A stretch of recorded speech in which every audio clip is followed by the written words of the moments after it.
to all. In today's session, we are all going to learn about the cost curves. So let's begin with the term about the long-term cost curves. The long-term cost curves refers the minimum cost of producing at different levels of output when all the inputs are variable. In this particular concept, a firm can change the plant size, the technology, the all other factors of production as well. In the long run, all the factors of production are variable and automatically it will be used by the organization and it differs too. The existing size of the plant or a building can be increased according to the requirements of the organization in case of the long run, as all the factors of production are variable. There are no fixed inputs or cost in the long run. When it is a period in which all the cost changes as the factors of production are variable. In this particular concept, there is no distinguish between the long run total cost and the long run variable cost, as there is no fixed cost involved in this particular two concepts. It in the long run. It should also be note down the ability of the organization of changing the inputs according to their requirements in order to produce the different levels of outputs at lower or the minimum cost in the long run. Let's come to the next section, that is the key aspects of the long run cost curves. The first one is that all inputs are variable. In the long run, there are the factors of production or all the factors of production are variable, as there is no fixed cost involved in the longer period. And the factors which are variable, it totally depends upon the size of the plant, the technology used, the capital stock used by the organization. The next component is a planning horizon. The long run cost curve is also called a planning curve, or you can say the envelope curve, because it shows a firm the most cost effective way to produce the different levels of output over a long period of time. The next is long run average cost. In short, we can also call LRAC curve. It also refers the lowest possible average cost curve for each level of output or different level of output, as the firm can choose the most optimal plant size or the technology for that level of output. And the main reason of the long run average cost curve and its shape is the economies of scale, as the average cost decreases due to the output increases. And it also refers the diseconomies of scale, as the average cost rises after a certain period of time, especially in the long run. And the last one is the long run marginal cost curve. In short, we can also say LRMC. It is a change in the total cost or a long run total cost from producing any additional unit of output, that is exactly called a long run marginal cost curve. It is also derived from the various points where the short run, you can say marginal cost curves are tangent to the long run average cost curve. So when these two curves become tangent in the short run, and automatically the long run marginal cost curve will be derived. Now we can come up with the next concept, that is long run total cost curve. The long run total cost refers to the minimum cost at which a particular organization can produce the different levels of output.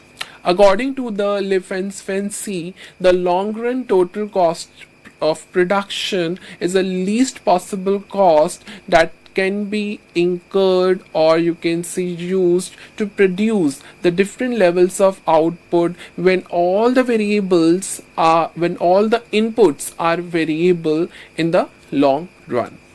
LTC is also represent the least cost of different quantities of the various outputs, and it also refers that it also equal, or you can say less than the short run total cost as well, but it never be more than the short run cost.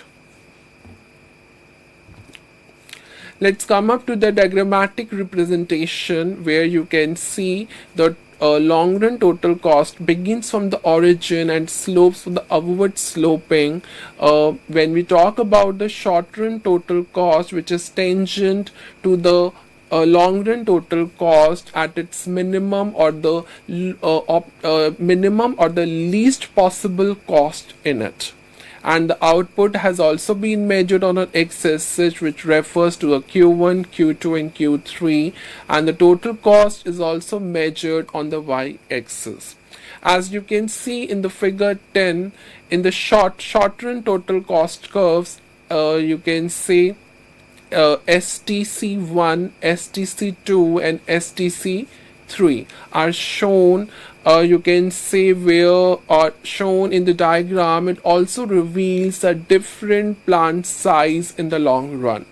The long run total cost curve is made by joining the short run total cost at its minimum point, and accordingly the long run total cost curve is envelopes the short run total cost curves, which also refers according to the requirements of the organization, depending upon the different branch size, the technology, the capital stock, and accordingly the graphs of the short run total cost curve has been drawn, and at its minimum point the long run total cost curve will be drawn, which shows upward sloping begin from the origin, which produces the different levels of output that could be Q1, Q2 and Q3 at the minimum cost. So that is the exactly called the long run total cost curves. Now we can come up to the next concept, that is the long run average cost. Long run average cost is equal or refers to the long run total cost divided by the number of units, and that's become the long run average cost. In short, we can also say LAC.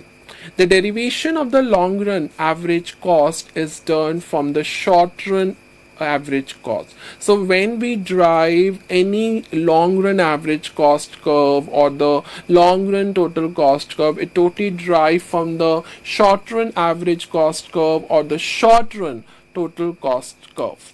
And in the short run, plant is fixed, and each short run cost curve correspond to the particular plant size. In the long run, the average cost curve is also called the planning curve or the envelope curve, as it helps in making the organizational decisions, or the planning would be useful for expanding the size or the of the plant, of the production, and achieve the minimum cost. And that is the main aim of the long run cost curves, that whatever the different levels of output is needed to be produced at the minimum cost, and that's called the long run average cost. Let's talk about the diagrammatic representation, where you can see, or as I already explained, that the long run average cost curve will be derived from the short run average cost curve. In the particular diagram, it has been noted that till OB amount of production, it is more beneficial for the organization to operate on the plant that's called SAC2. Why? Because it lowers, or it produces at the minimum cost, which is less than the cost of short run average cost curve 1. So if the plant SAC2 is used for producing the OA, then the cost incurred would be more than that. So in the long run, it is very clear in the diagrammatic representation that the producer would produce till the OB units on plant SAC2, and as on the same plant the producer would produce till OC units amount of output. So if the organization would exceed from OC units of output, then it would be beneficial for the organization to produce SAC3 rather than SAC2. So in the long run, if the organization has a choice to use the incurring a minimum cost at a given output, then the SAC2 would produce the different levels of output at the minimum cost. So by joining the short run average cost curve of the plant, that is SE1, SAC2, SAC3. So while joining and tangent to the long run average cost curve at the minimum cost, it becomes the derivation of the long run average cost curves. So the long run average cost curve is derived from joining the lowest minimum points of the short run average cost curve, then it becomes the long run average cost curve. So whatever the cost has involved in the long run, it will be derived from the short run average cost at the minimum cost, which is tangent to the long run average cost, and produces the different levels of output, could be the OA, OA, OB or OC. Now we can come up to the derivation of the long run average cost curve due to a returns to scale. As I already explained, there are three types of returns to scale. That would be the increasing returns to scale, constant returns to scale, and the decreasing returns to scale. So what would be the shape of these three types of returns to scale? So let's overview through the diagrammatic representation. So in case of the increasing returns to scale, the organization can easily double the output by using the less than the twice of inputs. So as the LTC, the long run total cost, increases, which could be less than the increase in output, as a result the long run average cost curve falls. So if any of the long run total cost, because the long run average cost curve could be calculated, you can say, or with the help of the long run total cost divided by the number of units. So if the long run total cost increases as less than the increase in output, then automatically the long run average cost curve declines, and that the case of the increasing returns to scale. In the constant returns to scale, the long run total cost curve increases proportionately to the output. That means if the long run total cost curve increases by 10% and output increases by 10%, it refers to the constant returns to scale. That means the LAC, or the long run average cost curve, becomes constant. On the another case, we can come up to a decreasing returns to scale.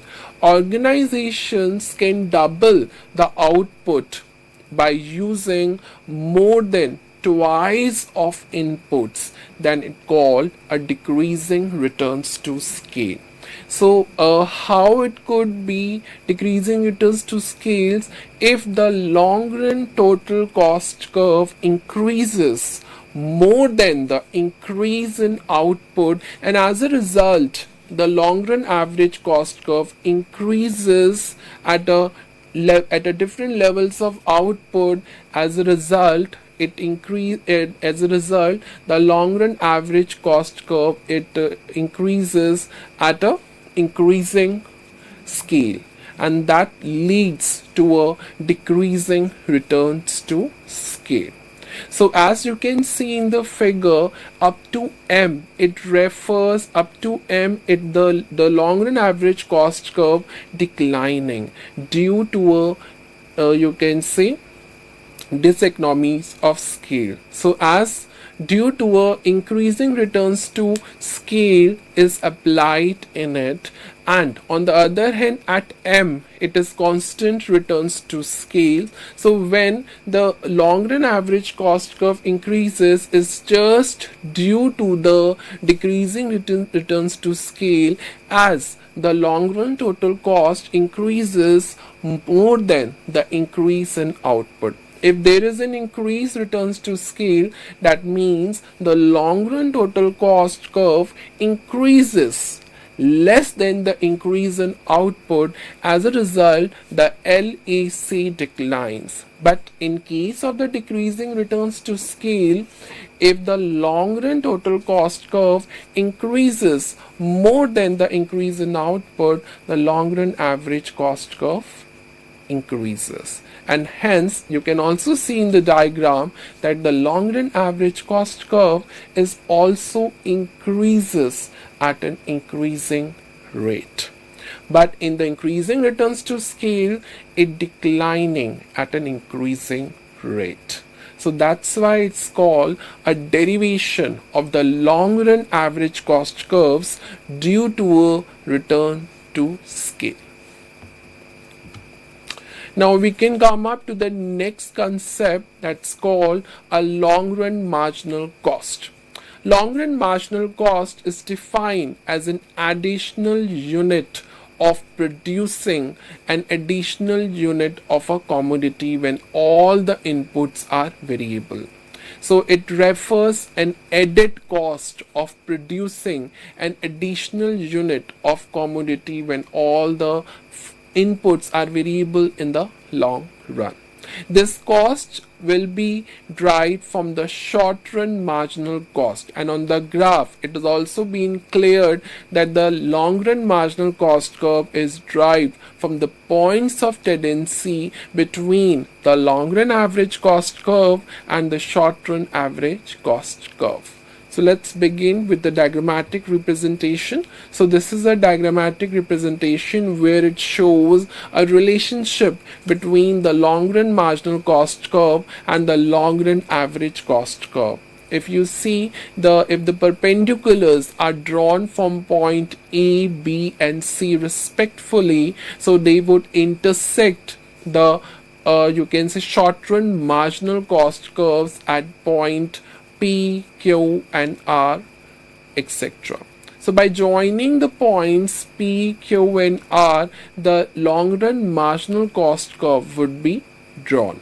So it should be noted that LMC is equal to the short run marginal cost curve when the LMC is tangent to the long run average cost curve. So before you draw the long run marginal cost curve, it is important to draw the short run marginal cost curve, and at the minimum point of the short run marginal cost curves, you just draw the long run average cost curve, long run marginal cost curve rather than long run average cost curve. So once you draw the long run marginal cost curve at the minimum point of the short run marginal cost curves, that it means the long run marginal cost curve has been drawn with the help of the short run marginal cost curve at the minimum points of P, Q and R, produces a different levels of output that call A, OA, OB, OC, etc. at the you can say average cost.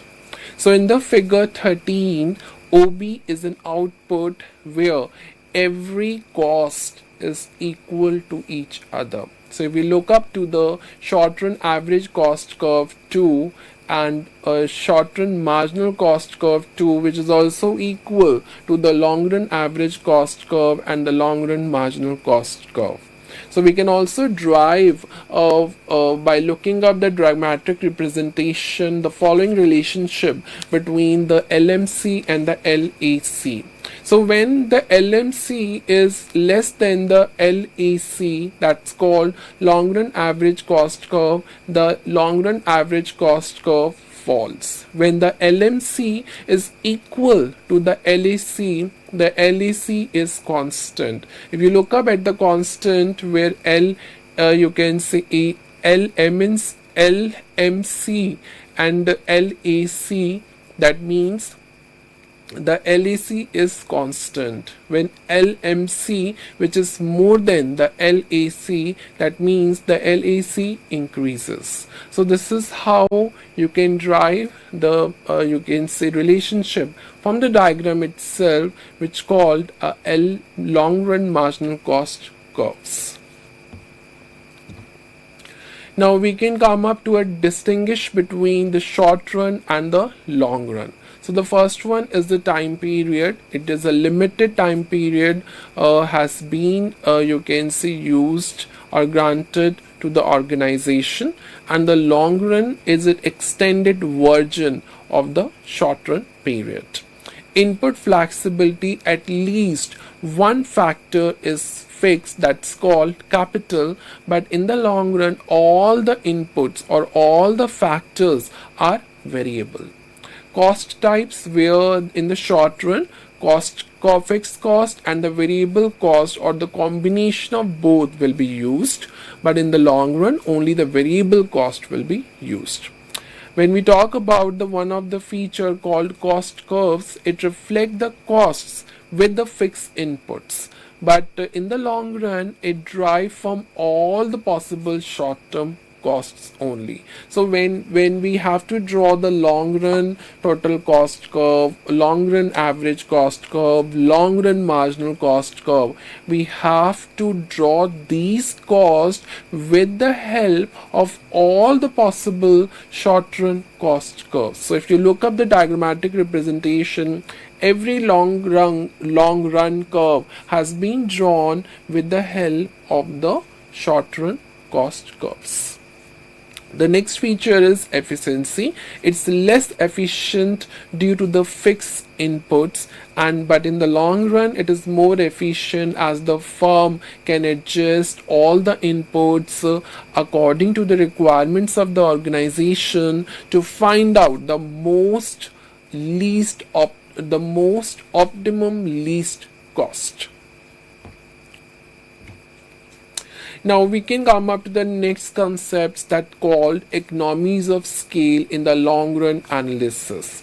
Economies of scales occurs when a firm long run average cost per unit decreases due to an increase in the production or in the level of production. This economies of scale happens when the average cost rises as the production increases or as the level of production increases, which can happen if the firm becomes too large and insufficient. So both these concepts, economies of scale and diseconomies of scales, always describe the relationship between a firm size and its cost per unit in the long run period. So this is the diagrammatic representation where you can see the diseconomies of scale and the economies of scale. So economies of scale, if there is an increase in the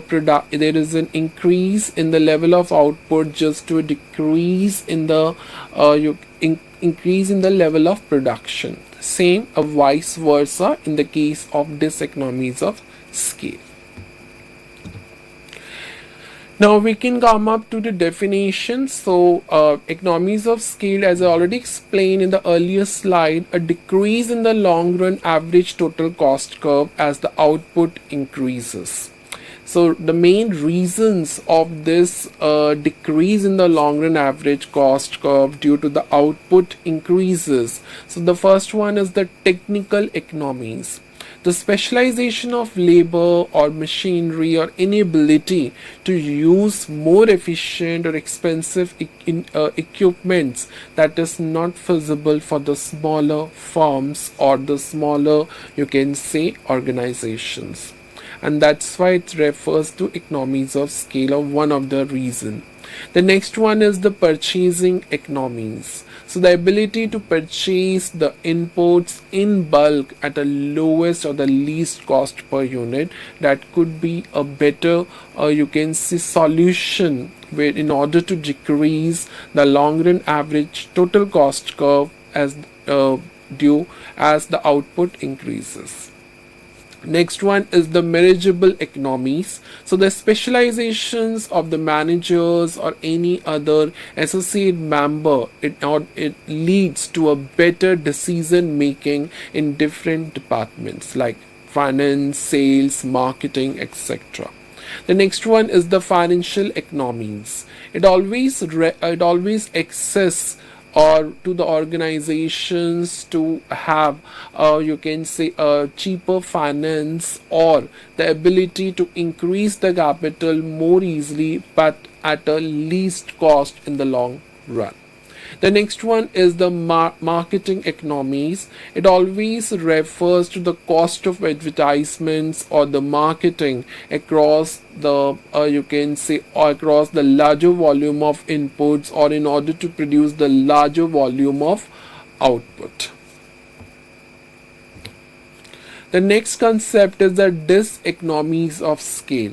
So it refers to an increase in the long run average cost, total cost as the output increases. That means a positive relationship between the long run average total cost curve and output. The major reasons for the diseconomies of scale are as follows. The first one is the communication problem. So as the company grows, it becomes more difficult for those organizations to manage the communication level effectively in case of the larger organization where the coordination and cooperation doesn't works. Next is bureaucracy. So it refers to a growth in the organization in terms of business, in terms of sales, etc. And it leads to an excessive layers of management and you can say and what we talk about the layers of management which goes on excessive level, somehow it goes slower and it leads to a more complex decision making process. Next one is the employee motivation.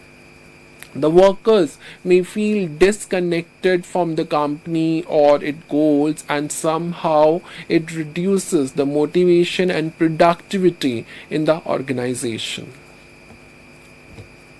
And the last one is the difficulty in coordination. Managing the multiple or the large scale operations will also become very challenging for the organization, and when management of the large scale operation or the multiple operation could also lead to an inefficiencies in the bigger organizations or a larger organizations. Now we can come up to the next section that refers to a relationships between the economies and the diseconomies in the long run. So most of the firms who experience the economies of scales as they grow, but eventually it reaches at some point of time where the average cost starts to rise due to a diseconomies of scale, or it refers to a different reasons behind it due to a diseconomies of scale. It could be a communication gap, it could be an efficiency gap, it could be an effectiveness gap, etc. So the long run average cost curve is typically U-shaped because this pattern of such shape due to economies of scale at a least output. levels, but it also refers to a diseconomies of scale at a higher level of outputs. So the minimum point on the long run average cost curves, which call a minimum efficient scale, which also represents the output level where the firm can produce at the lowest possible average cost. So in the long run, the major purpose of the organization to produce the output levels at the least cost, and the shapes is totally drawn at the minimum point where the long run cost curves will be drawn, and every level of output to be produced at the lowest possible average cost only. Now it's a basic overview of the shapes of the long run cost curves. So when we talk about the long run total cost, it's the shape of such cost is S-shaped because it's initially level. It refers to an upward slope due to the economies of scale. As the output increases, leads to an increasing total cost, but at a decreasing rate. As the production grows, the curve eventually you can see steepens and showing a diseconomies of scale where the total cost increases at an increasing rate. The next one is the long run average cost. The shape of the long run average cost curve is a U-shaped, and there are three main you can see parts of such shape. It's a falling part, it's a bottom part, and the rising part. So when we talk about the falling part, as the output increases, the average cost per unit falls because of the economies of scale, and it could be due to the insufficiencies for the specialization, or you can say the better use of capital or the bulk purchasing, etc. But when we talk about the bottom part of the curve, once the firm reaches to the minimum average cost at the lowest point of the U shape, is also called the minimum efficient scale.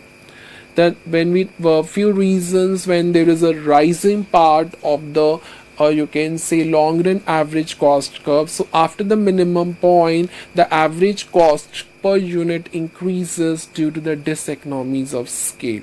So when we talk about any increasing part, it refers to a diseconomies of scale. It could be a management inefficiency, it could be a coordination or cooperation issues, it could be a communication gap or breakdown in the bigger organizations or the larger firms. So when we talk about the falling part, automatically we always talk about the economies of scale.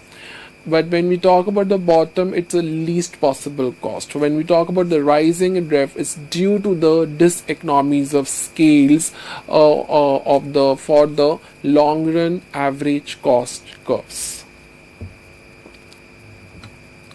Now we can come up to the next curve, that is the long run marginal cost, and the shape of the long run marginal cost is also a U-shaped, but it's more flatter than the long run average cost curve. So what would be the reasons behind it of such U-shaped or the more flatter U-shaped of the long run marginal cost curve? It's derived from the points where the short run marginal cost curve and the short run average cost curves intersects. So it falls as output increases, then rises similarly to the long run average cost curve.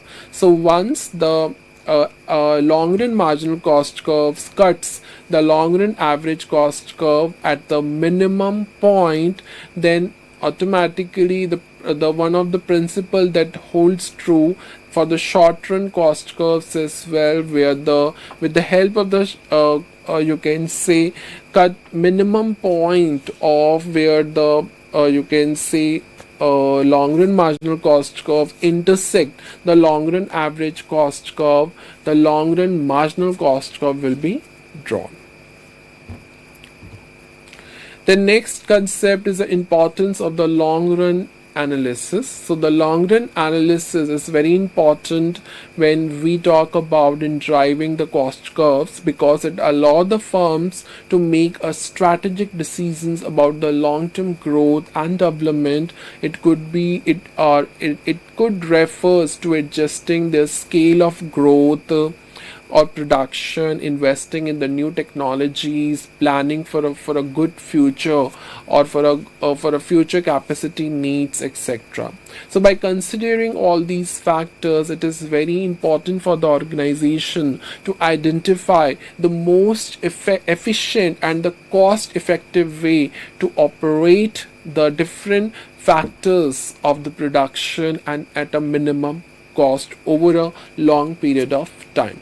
But on the other hand, it is also crucial for the major organization or for the larger organizations in terms of business decisions like expansion of the units of the business units, and in order to and when such take considering a decisions related to the expansion of the units, it is very important for the organization or for a decision maker to understand the key concepts of economies and diseconomies of scale. Now we can come up to the key aspects and the importance of the long run analysis. The first one is a strategic planning. So always talk about the firm guiding future decision process in the long run on the production methods, business organization, and the marketing strategies. The next one is the flexibility and the cost efficiency. Since all the inputs are variable in the long run, so the firm can easily prepare the comprehensive adjustments on the plant size, technology, labor, capital stock in order to achieve the least possible or the optimum least cost. The next one is the identifying the optimal scale. So the long run analysis, especially when we talk about the long run average cost curve, it always helps the company to determine the most efficient scale of production to minimize the cost and maximize the competitiveness. Next is understanding the economies of scale. It also provides a framework that how the firm could analyze the cost if it changes due to increases in output. It's something important for the companies to understand this particular changes which leads to economies of scale. That means a declining rate of average cost, or maybe the organization could also suffer diseconomies of scales due to a rising average cost.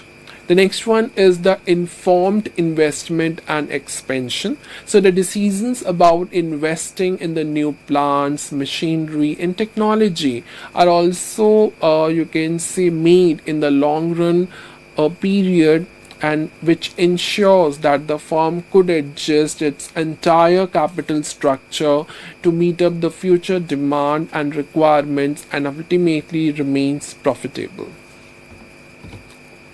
So this is an example of the long run cost. A very simple example has been considered in the long run, which is a small micro bureau that starts with a small scale operation but expand by building a large factory, purchasing the inputs like brewing equipment or hiring the more employees.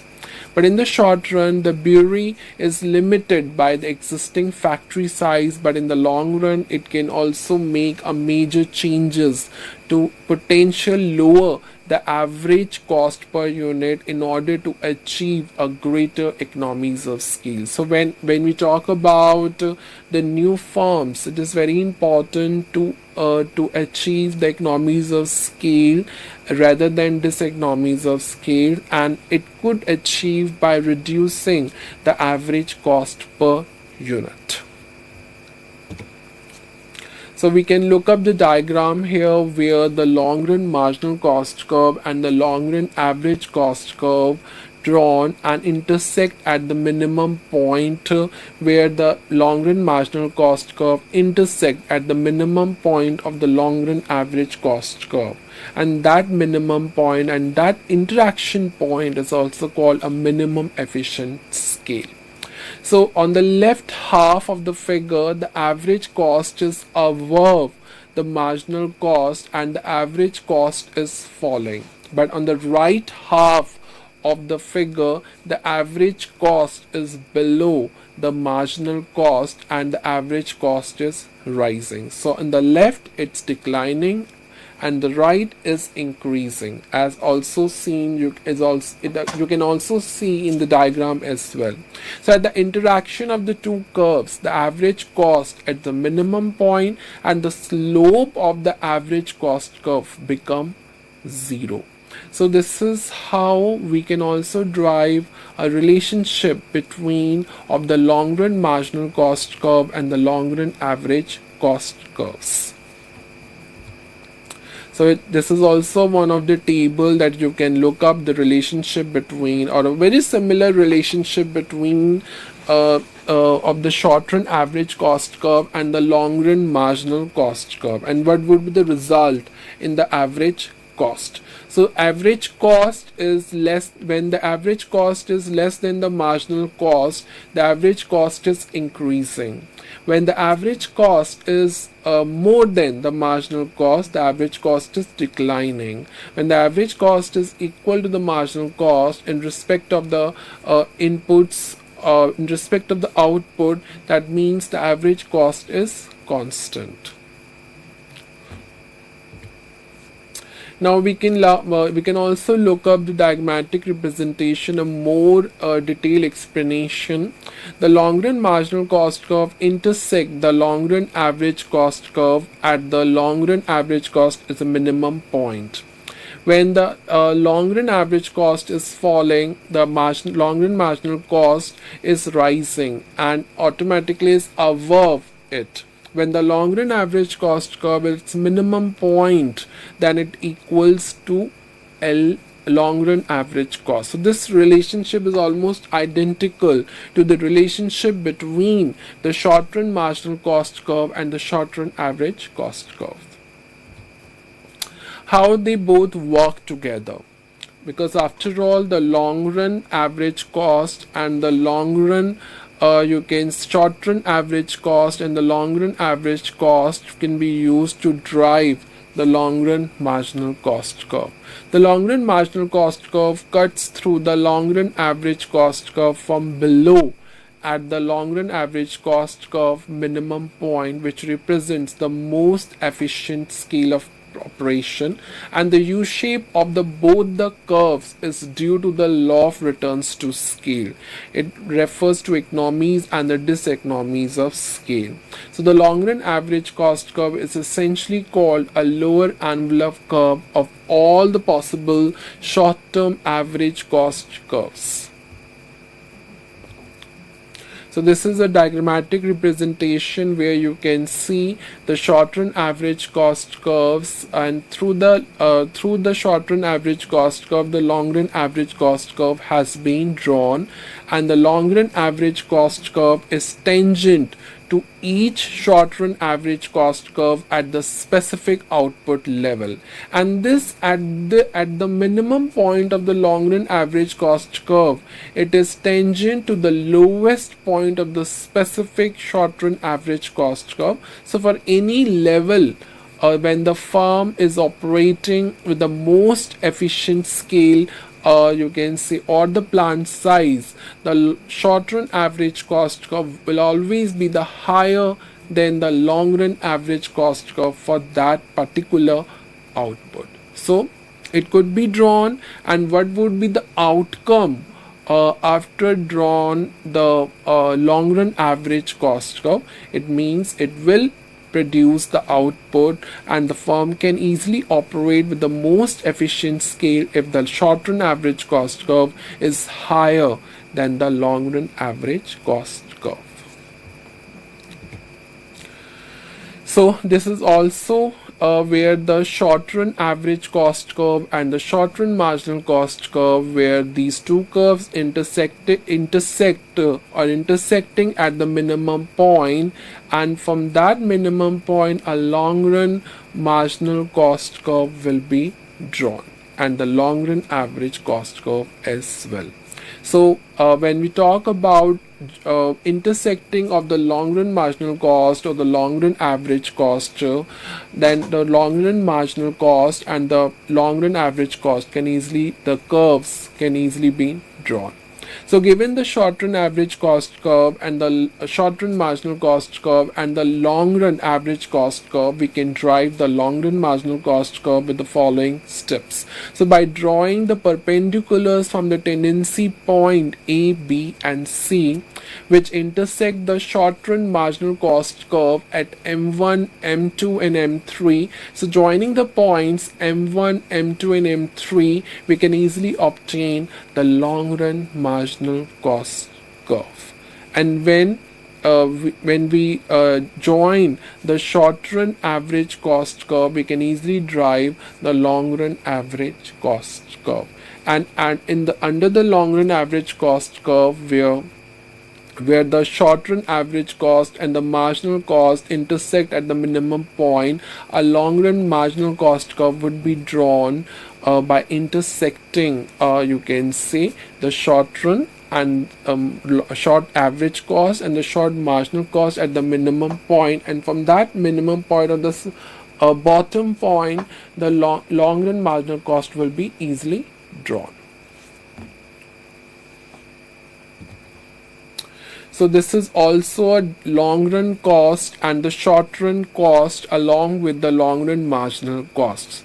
So where the main difference between both of them, the short run marginal cost curve and the long run marginal cost curve, the short run marginal cost curve considers a short term production function with at least one fixed input, but long run where all the inputs are variable.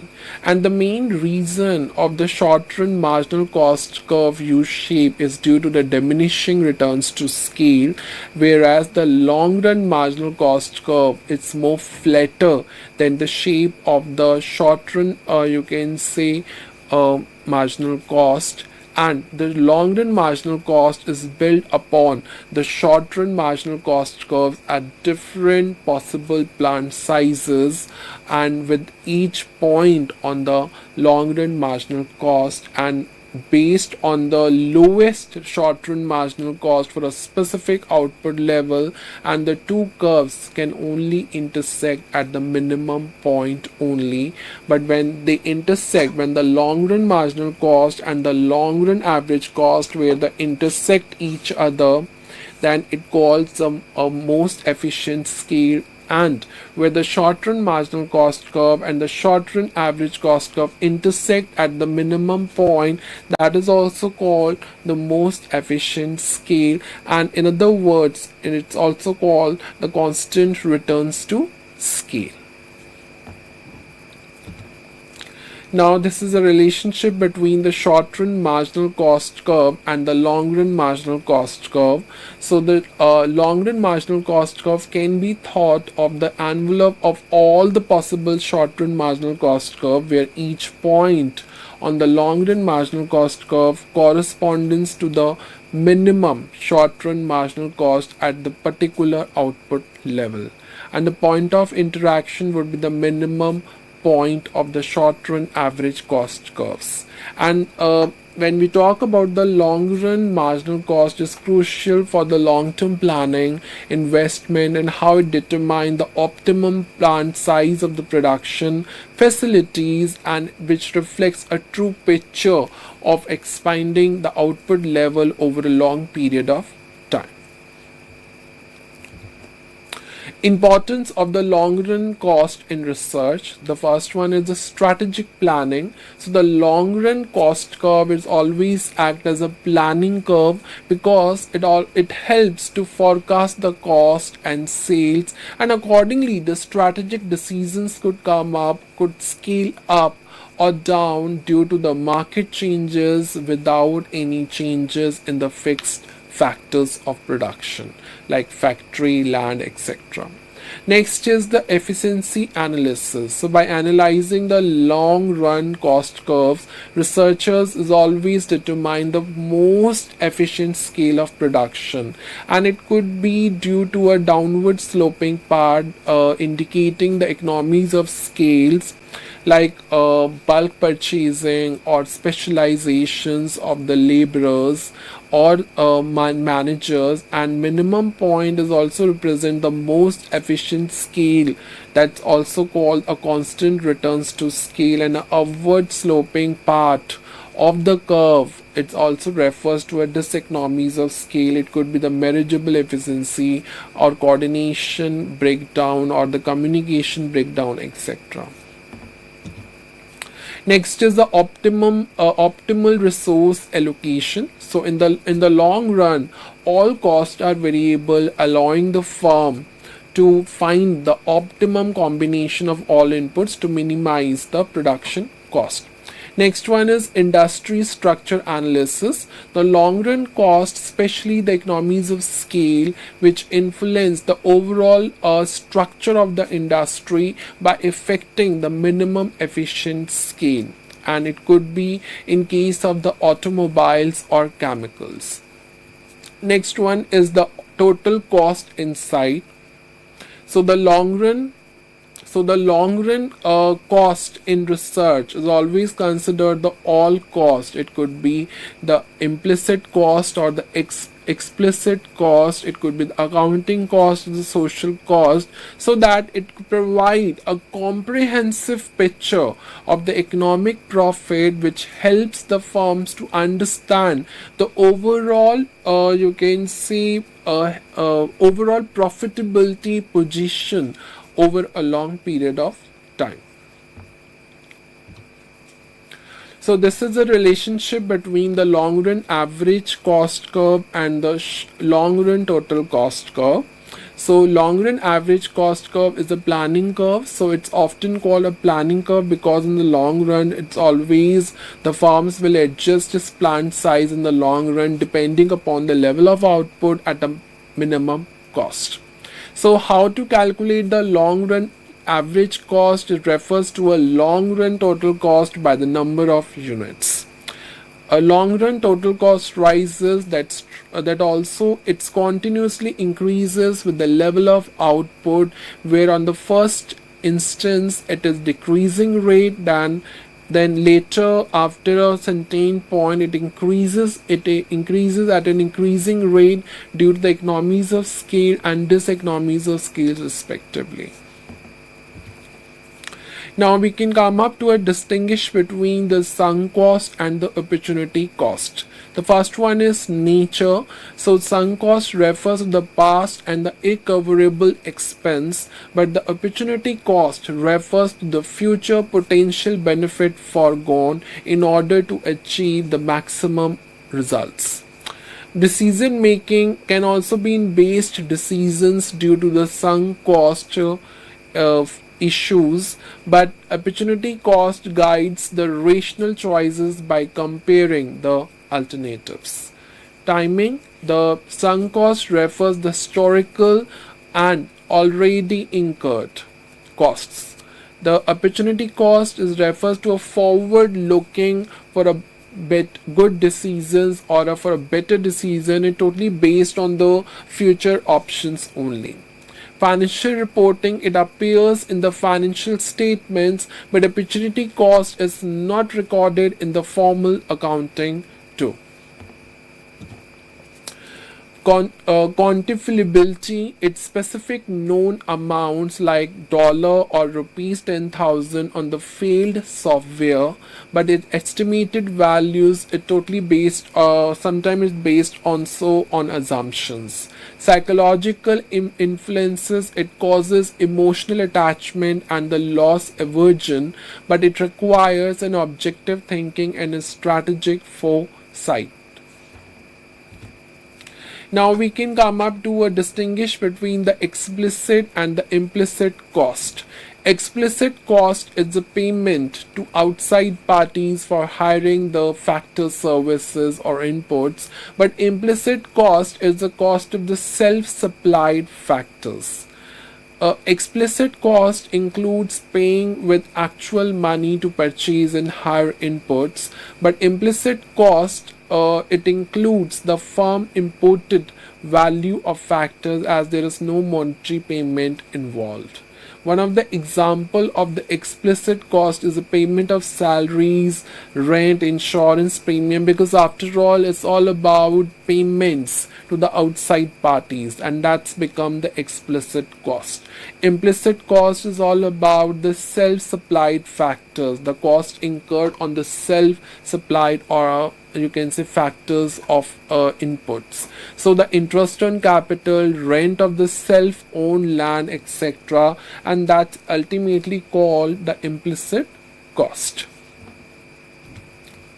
Next is accounting cost and the historical cost. When we talk about the accounting cost, all costs incurred by the businesses for accounting purposes. So when any cost, whether it could be the implicit or explicit, or whether it could be the historical, or whether it could be any sunk cost, is totally the cost which is actually incurred for the businesses, either direct or indirect cost for the accounting purposes only. That's become the accounting cost. Historical cost is the original purchase price of an asset at the time of the acquisition. Next, purpose. Accounting cost provides a comprehensive view of the company financial health and the performances. But historical cost provides an objective, a verifiable and the stable value of the assets on the balance sheet. Next is the valuation. Accounting cost can include the various methods like historical cost, current assets, or the fair value of an assets in it. Historical cost is a fixed value that cannot be changed, and it also reflect the market fluctuations, or it cannot be changed due to the market fluctuation, but it could be adjusted for depreciation. Next is relevancy. It varies depending on the specific accounting methods used for the business purposes, but historical cost can be less relevant for showing a company current financial position, and it may not reflect the current market values. So if any of the costs showing the current market values for the use of the businesses, and it refers it always the organization opt the accounting cost rather than the historical cost. So if any organization is opting the historical cost or any other past cost or the sunk cost, then definitely the organization could use the historical cost. And the comparison of these costs is also equivalent in order to understand the which cost will be used for the businesses to overview the financial health of the organization, and we can easily come up to the result that the accounting cost which always be refer for the businesses or for the accounting purposes rather than the historical cost, because historical cost is always show up the past cost and businesses using for the historical cost for the comparison purposes at the current period. That's it for today. Thank you so much for listening this lecture. I will come up to a more and more interesting and relevant topics in the upcoming session. Till time, thank you and namaste to all.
ఇస్తాము అనే కొన్ని విషయాల గురించి ఇప్పుడు తెలుసుకుందాం. తెలుసుకునే ముందు market అన్నాము, మార్కెట్ కారకాలు, ధర నిర్ణయం అన్నారు. అంతకంటే ముందు మనం అసలు ముఖ్యంగా మార్కెట్ అంటే ఏంటో తెలుసుకునే ప్రయత్నం చేద్దాం. అయితే ఇక్కడ మార్కెటింగ్ అంటే ఏంటంటే వినియోగదారులను సంతృప్తి పరుస్తూ, అంటే ఎవరైతే వినియోగదారుడు ఉన్నాడో అతని అవసరాలను తీరుస్తూ, అతన్ని సంతృప్తి పరుస్తూ, తమతో వ్యాపారం కొనసాగించేలా పనిచేసే వ్యాపార నిర్వహణ, అట్ ద సేమ్ టైం వినియోగదారుని సంతృప్తి పరుస్తూ వ్యాపారం కొనసాగించే వ్యాపారవేత్తలు ఎవరైతే ఉన్నారో వారి వ్యాపార నిర్వహణ మరియు వాణిజ్యంలో ఇది ఒక ముఖ్యమైన భాగం అన్నమాట. దీనినే మనము మార్కెటింగ్ అంటారు. ఎప్పుడైతే మనం వినియోగదారుని సంతృప్తి పరుస్తామో ఒక వస్తువును ఉత్పత్తి చేసి దాన్ని మనం మార్కెటింగ్ అంటాము. మనం ఎప్పుడైతే మార్కెట్లో ఒక వ్యాపారవేత్తతో ఒక వ్యాపారం మొదలుపెట్టి వాణిజ్యంలో ఇది ముఖ్యమైన భాగంగా నిలిచిపోతుంది. అయితే మార్కెటింగ్ అనేది సాధారణంగా ఎవరెవరు చేస్తారు అంటే చిల్లర వర్తకులు చేస్తారు, తయారీదారులు చేస్తారు. అయితే ఈ చిల్లర వర్తకులు, తయారీదారులు కలిపి ఒక మార్కెట్ అనేది తయారు చేసి దాన్ని వాళ్ళ వస్తువులను మార్కెటింగ్ చేస్తూ ఉంటారు. ఇక్కడ ఉత్పత్తులను ఒక వ్యాపారి నుంచి మరొక వ్యాపారి, అంటే business man to business man, లేదా వ్యాపారి నుంచి వినియోగదారుడు, అంటే బిజినెస్ మ్యాన్ టు కస్టమర్, ఇట్లా కొనుగోలు చేయవచ్చు అనమాట. కొన్నిసార్లు ఈ మార్కెటింగ్ ని మీడియా సంస్థలు మరియు మార్కెట్ రీసెర్చ్ సంస్థలు అనేసి, లేదా ప్రకటన సంస్థలకు ఇవి మార్కెటింగ్ చేయమని, వాళ్ళ వస్తువుని మార్కెటింగ్ చేయమని వాళ్లకు అప్పచెప్పే అవకాశం ఉంటుందన్నమాట. కొన్నిసార్లు వాణిజ్య సంఘాలు లేదా ప్రభుత్వ సంస్థలు, అంటే ఉదాహరణకు ఒక వ్యవసాయ శాఖ ఉంది, ఒక పరిశ్రమ తరపున లేదా ఒక ప్రాంతం తరపున మార్కెటింగ్ చేయవచ్చు. ఉదాహరణకు ఒక ప్రాంతం నుంచి ఉత్పత్తి అయ్యే ఆహారము ఒక పర్యాటక ప్రాంతానికి తీసుకెళ్లి మనం అక్కడ మార్కెటింగ్ చేసే అవకాశం ఉంటుంది. ఏ విధంగా అంటే ఇప్పుడు ఒక ఏదైనా ఒక వస్తువుని మనం తీసుకొని ఇక్కడ దాన్ని మనం పండించి దాన్ని వేరే ప్రాంతానికి తీసుకెళ్లి అక్కడ మన బిజినెస్ అనేది మొదలు పెట్టుకోవడం, వ్యాపారం చేసుకోవడం అనేది జరుగుతూ ఉంటుంది. అయితే ఈ మార్కెటింగ్ మరియు ధరల నిర్ణయాలు ప్రభావితం చేసే అంశాలు ఏ విధంగా ఉంటాయి అంటే, వ్యాపారం కోసం చేసేవి ఏవైనా సరే అంతర్గతంగా ఒకటి ఉంటుంది, బాహ్యంతరంగా ఒకటి ఉంటుంది. అంటే ఏంటి అంటే ఉత్పత్తి, ధర, స్థలం, ప్రచారం మొదలైన అన్నిటివి కూడా మూలక ధర అంటారు. ఆదాయాన్ని ఆర్జించేదే మార్కెటింగ్ అన్నమాట. ఎప్పుడైతే మనం ఆదాయాన్ని ఒక వస్తువుని ఉత్పత్తి చేస్తూ ఆర్జిస్తామో, సింపుల్ గా చెప్పాలంటే ఎప్పుడైనా మనం ఏదైనా ఒక వస్తువుని ఉత్పత్తి చేస్తూ దానిపైన ఒక ఆదాయాన్ని మనం ఎప్పుడైతే ఆర్జిస్తామో దానినే మార్కెటింగ్ అంటాము. అయితే ఈ మార్కెటింగ్ లో ఏమేమి వస్తువులు వస్తాయి అంటే ఉత్పత్తి వస్తుంది, ధర, స్థలం, ప్రచారం అంటే ప్రకటనలు, ఇవన్నిటిలో కూడిన మిశ్రమాన్ని మనము మార్కెటింగ్ గా చెప్పవచ్చు. అయితే ధర నిర్ణయం అనేది వ్యాపారం తన ఉత్పత్తులు లేదా సేవలకు ధరలు నిర్ణయించేటప్పుడు చేసే వ్యూహాత్మకమైన ఎంపికలను మనము ధర నిర్ణయం అంటారు. ఎప్పుడైతే మార్కెట్లో ఒక వస్తువును ఉత్పత్తి చేసిన తర్వాత దానికి ధరను నిర్ణయిస్తామో, ఆ వ్యాపారి తన ఉత్పత్తులకు లేదా సేవలకు ధరను నిర్ణయించేటప్పుడు చేసే ఏదైతే డీప్ థింకింగ్ తో చేస్తాడో, ఎంపిక చేసుకొని దానినే మనము ధర నిర్ణయంగా చెప్పుకుంటాం ఇక్కడ. అయితే లాభదాయకత మరియు మార్కెట్ స్థానాలను సాధించడానికి ఖర్చు, కస్టమర్ విలువ, పోటీ మరియు కంపెనీ లక్ష్యాలను వంటి అంశాలను మనము ఇక్కడ ధర నిర్ణయించేటప్పుడు సమతుల్యం చేయాలన్నమాట. సమతుల్యం చేసినప్పుడే మనకు ధర అనేది నిర్ణయం అవుతుంది. కీలకమైన విధానాలతో ఖర్చు ఆధారిత మరియు పోటీదారు ఆధారిత మరియు విలువ ఆధారిత ఇవన్నీ కలిపి ధర నిర్ణయంలో ఒక భాగంగా ఉంటాయి. అయితే డిమాండ్, మార్కెట్ నిర్మాణం మరియు ప్రభుత్వ నిబంధనలు వంటి అంతర్గత మరియు బాహ్య ప్రభావాలు ఈ నిర్ణయాలను రూపొందించడానికి ముఖ్యమైన పాత్ర పోషిస్తాయి. ధరను నిర్ణయించడానికి ఏమేమి ముఖ్యమైన పాత్రను పోషిస్తాయి అంటే, ఉత్పత్తులు లేదా సేవలను ధరను నిర్ణయించేటప్పుడు చేసే వ్యూహాత్మకమైన ఎంపిక ఒకటి ముఖ్యంగా ఎక్కువ పాత్ర పోషిస్తుంది. దాని తర్వాత లాభదాయకత మరియు మార్కెట్ స్థానాలను సాధించడానికి మనం చేసే ఖర్చు రెండో స్థానాన్ని ఆక్రమిస్తుంది. కస్టమర్ విలువ, పోటీ మరియు కంపెనీ లక్ష్యాలు వంటి అంశాలు మనం ఎప్పుడైతే సమతుల్యం చేసి ధరను నిర్ణయిస్తామో అప్పుడు అది 3వ స్థానాన్ని చేరుకుంటుంది. కీలకమైన విధానాలలో ముఖ్యమైన భాగంగా మనం చెప్పుకోబోయేది ఖర్చు ఆధారిత మరియు పోటీ ఆధారిత మరియు విలువ ఆధారిత ధర నిర్ణయం ఎప్పుడైతే మనం చేస్తామో అది 4వ స్థానాన్ని అందిపుచ్చుకుంటుంది. అయితే వీటన్నింటిపైనే ఈ ధర నిర్ణయం అనేది కలిగి ఉంటుంది. డిమాండ్, మార్కెట్ మరియు ప్రభుత్వ నిబంధనలు వంటి అంతర్గత మరియు బాహ్య ప్రభావాలు ఈ మార్కెట్ ధర యొక్క నిర్ణయాలను రూపొందించడంలో ముఖ్యమైన పాత్రను పోషిస్తాయి. మనం అంతర్గత బాహ్య అనుకున్నాము. అయితే అంతర్గత కారకాలు ఏంటివి, బాహ్య కారకాలు ఏంటివి అని కనుక చూసుకుంటే మనము అంతర్గత కారకాలలో మనకు ముఖ్యంగా చెప్పుకోవాల్సింది ఖర్చు, మార్కెటింగ్ మిశ్రమం, కంపెనీ లక్ష్యాలు, ఉత్పత్తి భేదం. వీటి గురించి మనము అంతర్గత కారకాలుగా చెప్పుకోవచ్చు. అయితే ఖర్చు అన్నాము. ఖర్చు అంటే ఏమిటి? ఎప్పుడైతే ఒక ఉత్పత్తిదారుడు లాభదాయకతను నిర్ధారించే ధరను నిర్ణయించడంలో ఉత్పత్తి, మార్కెటింగ్ మరియు ఇతర కార్యకలాపాలకు అయ్యే ఒక ఖర్చు, ప్రాథమిక ఖర్చు ఏదైతే ఉంటుందో దానినే మనము ఖర్చుగా భావిస్తాము. ఎప్పుడైతే ఒక ఏదైనా ఒక వ్యాపారాన్ని మొదలు పెట్టాలనుకున్నప్పుడు దానిపైన మనం మొదటి నుంచి ఏదైతే ఖర్చు చేసుకుంటూ పోతామో ఆ అంశాన్ని దాన్ని మాత్రమే ఖర్చు చేసేదాన్ని మనము ఖర్చుగా భావిస్తాం. ఇక్కడ దానినే ఖర్చు అంటాం. మార్కెటింగ్ మిశ్రమం అన్నాము. మార్కెటింగ్ మిశ్రమం అంటే ఏంటి? ధర నిర్ణయాల ఉత్పత్తి అంటే మనం తెచ్చుకున్న వస్తువుకు ధర నిర్ణయము మరియు ప్రమోషన్స్, ఎట్లయితే మనం దాన్ని ప్రకటనల రూపంలో ప్రమోషన్స్ చేసి యాడ్స్ రూపం చేస్తామో అది. రెండోది మనం మార్కెటింగ్ చేసే స్థలము, ఏదైతే మన చుట్టుపక్కల మనం ఎక్కడైతే మార్కెట్ చేయాలి, ఎక్కడైతే వ్యాపారం చేయాలనుకున్నామో ఆ స్థలంతో సహా మొత్తం మార్కెటింగ్ వ్యూహానికి అనుగుణంగా ఉండేదే మార్కెటింగ్ మిశ్రమము. మార్కెటింగ్ మిశ్రమంలో ఏమేమి వస్తుంది అంటే ధర నిర్ణయ ఉత్పత్తి వస్తుంది, ప్రమోషన్స్ వస్తాయి అంటే ప్రకటనలు వస్తాయి, మూడవది స్థలంతో కూడుకున్న వ్యూహాత్మకానికి అనుగుణంగా ఉండే మార్కెటింగ్ మిశ్రమాన్ని మనము మార్కెటింగ్ మిశ్రమము అంటాము. అయితే మనము వ్యాపారం మొదలు పెడతాము, ఖర్చు చేస్తాము, మార్కెటింగ్ చేస్తాము.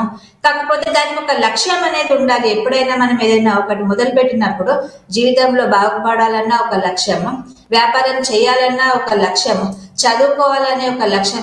ఇలా ఎప్పుడైతే మనం లక్ష్యాన్ని నిర్ణయించుకొని మనం వ్యాపారాన్ని మొదలు పెడతామో, దేన్నైనా మొదలు పెట్టాలనుకున్నప్పుడు అప్పుడు మనం ఎప్పుడైతే మనం లక్ష్యాన్ని పెట్టుకుంటామో దానినే లక్ష్యం అంటారు. అయితే అది కొంతమందికి ఇండివిజువల్ గా చదువుకొని లక్ష్యంగా కొంతమంది ఒకటి సాధించాలని, కొంతమంది వ్యాపార పరంగా ఏదో సాధించాలనే లక్ష్యం, స్టూడెంట్స్ చదువుకొని మంచి స్థాయికి రావాలనే లక్ష్యము. ఇట్లా ఒక్కొక్కరికి ఒక్కొక్క లక్ష్యం ఉంటది. కాకపోతే వాళ్ళకు అనుగుణంగా ఉండే దాంట్లోనే వెళ్తారు అనమాట. కొంతమంది బిజినెస్ పరంగా వెళ్తారు, కొంతమంది చదువు పరంగా, కొంతమంది ఆర్ట్స్ అండ్ సైన్స్, కొంతమంది డాన్స్, ఇట్లా వారికి నచ్చిన విధానాల్లో, కొంతమంది ఫ్యాషన్ డిజైనింగ్, అట్లా ఏ రంగంలో అయినా సరే ఒక లక్ష్యాన్ని ఏర్పరచుకొని ఆ లక్ష్యం మీదుగా పనిచేయడాన్ని లక్ష్యం అంటారు. అయితే ఒక వ్యాపారాన్ని మొదలు పెట్టినప్పుడు ఏమైతుంది, అప్పుడు మనం ఒక కంపెనీగా మారుతాం అనమాట. ఒక బ్రాండ్ గా లేకపోతే ఒక వ్యాపార సంస్థగా మనం ఒక అడుగు వేసినప్పుడు లక్ష్యం ఉండాలి కదా.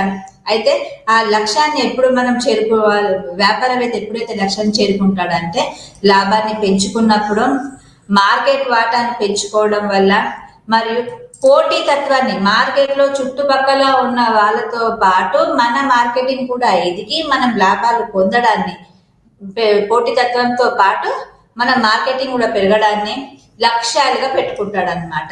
దీనినే ఈ వ్యూహ చిత్రాన్ని కంపెనీ యొక్క లక్ష్యాలుగా మొట్టమొదటిగా మనం చెప్పుకుంటాము. కంపెనీ లక్షణాలు వ్యాపారవేత్తకు ఏ విధంగా ఉంటాయి అంటే, మొదటిది లాభాన్ని పెంచుకోవడము, రెండోది మార్కెట్ వాటాను పెంచుకోవడము, మూడోది పోటీ తత్వంతో కూడుకున్న లాభాన్ని పెంచుకోవడాన్ని కంపెనీ యొక్క లక్ష్యంగా పేర్కొనవచ్చు. అయితే ఉత్పత్తి భేదం అన్నాం మనము. ఇప్పుడు ఖర్చు కోసం తెలుసుకున్నాము, మార్కెటింగ్ మిశ్రమం కోసం తెలుసుకున్నాము, కంపెనీ లక్ష్యాల కోసం తెలుసుకున్నాము. నాలుగవది ఉత్పత్తి భేదం అన్నాము. ఉత్పత్తి భేదం ఏ విధంగా ఉంటుంది అంటే, ఒక వస్తువుకి ఇంకొక వస్తువుకు అధిక నాణ్యత కలిగిన ప్రత్యేకమైన ఉత్పత్తి అధిక ధరను సమర్థించగలదు. ఎప్పుడైతే మనము క్వాలిటీ ఆఫ్ థింగ్స్ ఏవైతే మనం కస్టమర్ కి మనం ఇస్తున్నామో అప్పుడు ఆ క్వాలిటీకి తగ్గట్టు మనము ధరను నిర్ణయించే అవకాశం మనకు ఉంటుంది. తక్కువ స్థాయిలో క్వాలిటీ మెయింటైన్ చేస్తే తక్కువ ధరకు అమ్మాల్సి వస్తుంది, ఎక్కువ స్థాయిలో క్వాలిటీ మెయింటైన్ చేస్తే ఎక్కువ ధరకు అమ్మాల్సి వస్తుంది.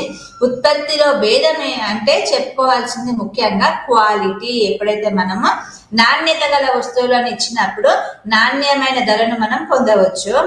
ఒకవేళ మనం నాణ్యమైన వస్తువులను ఇవ్వలేనప్పుడు నాసిరకమైన ధరను మనం పొందుతాము. దీనినే ఉత్పత్తి భేదం అంటారు.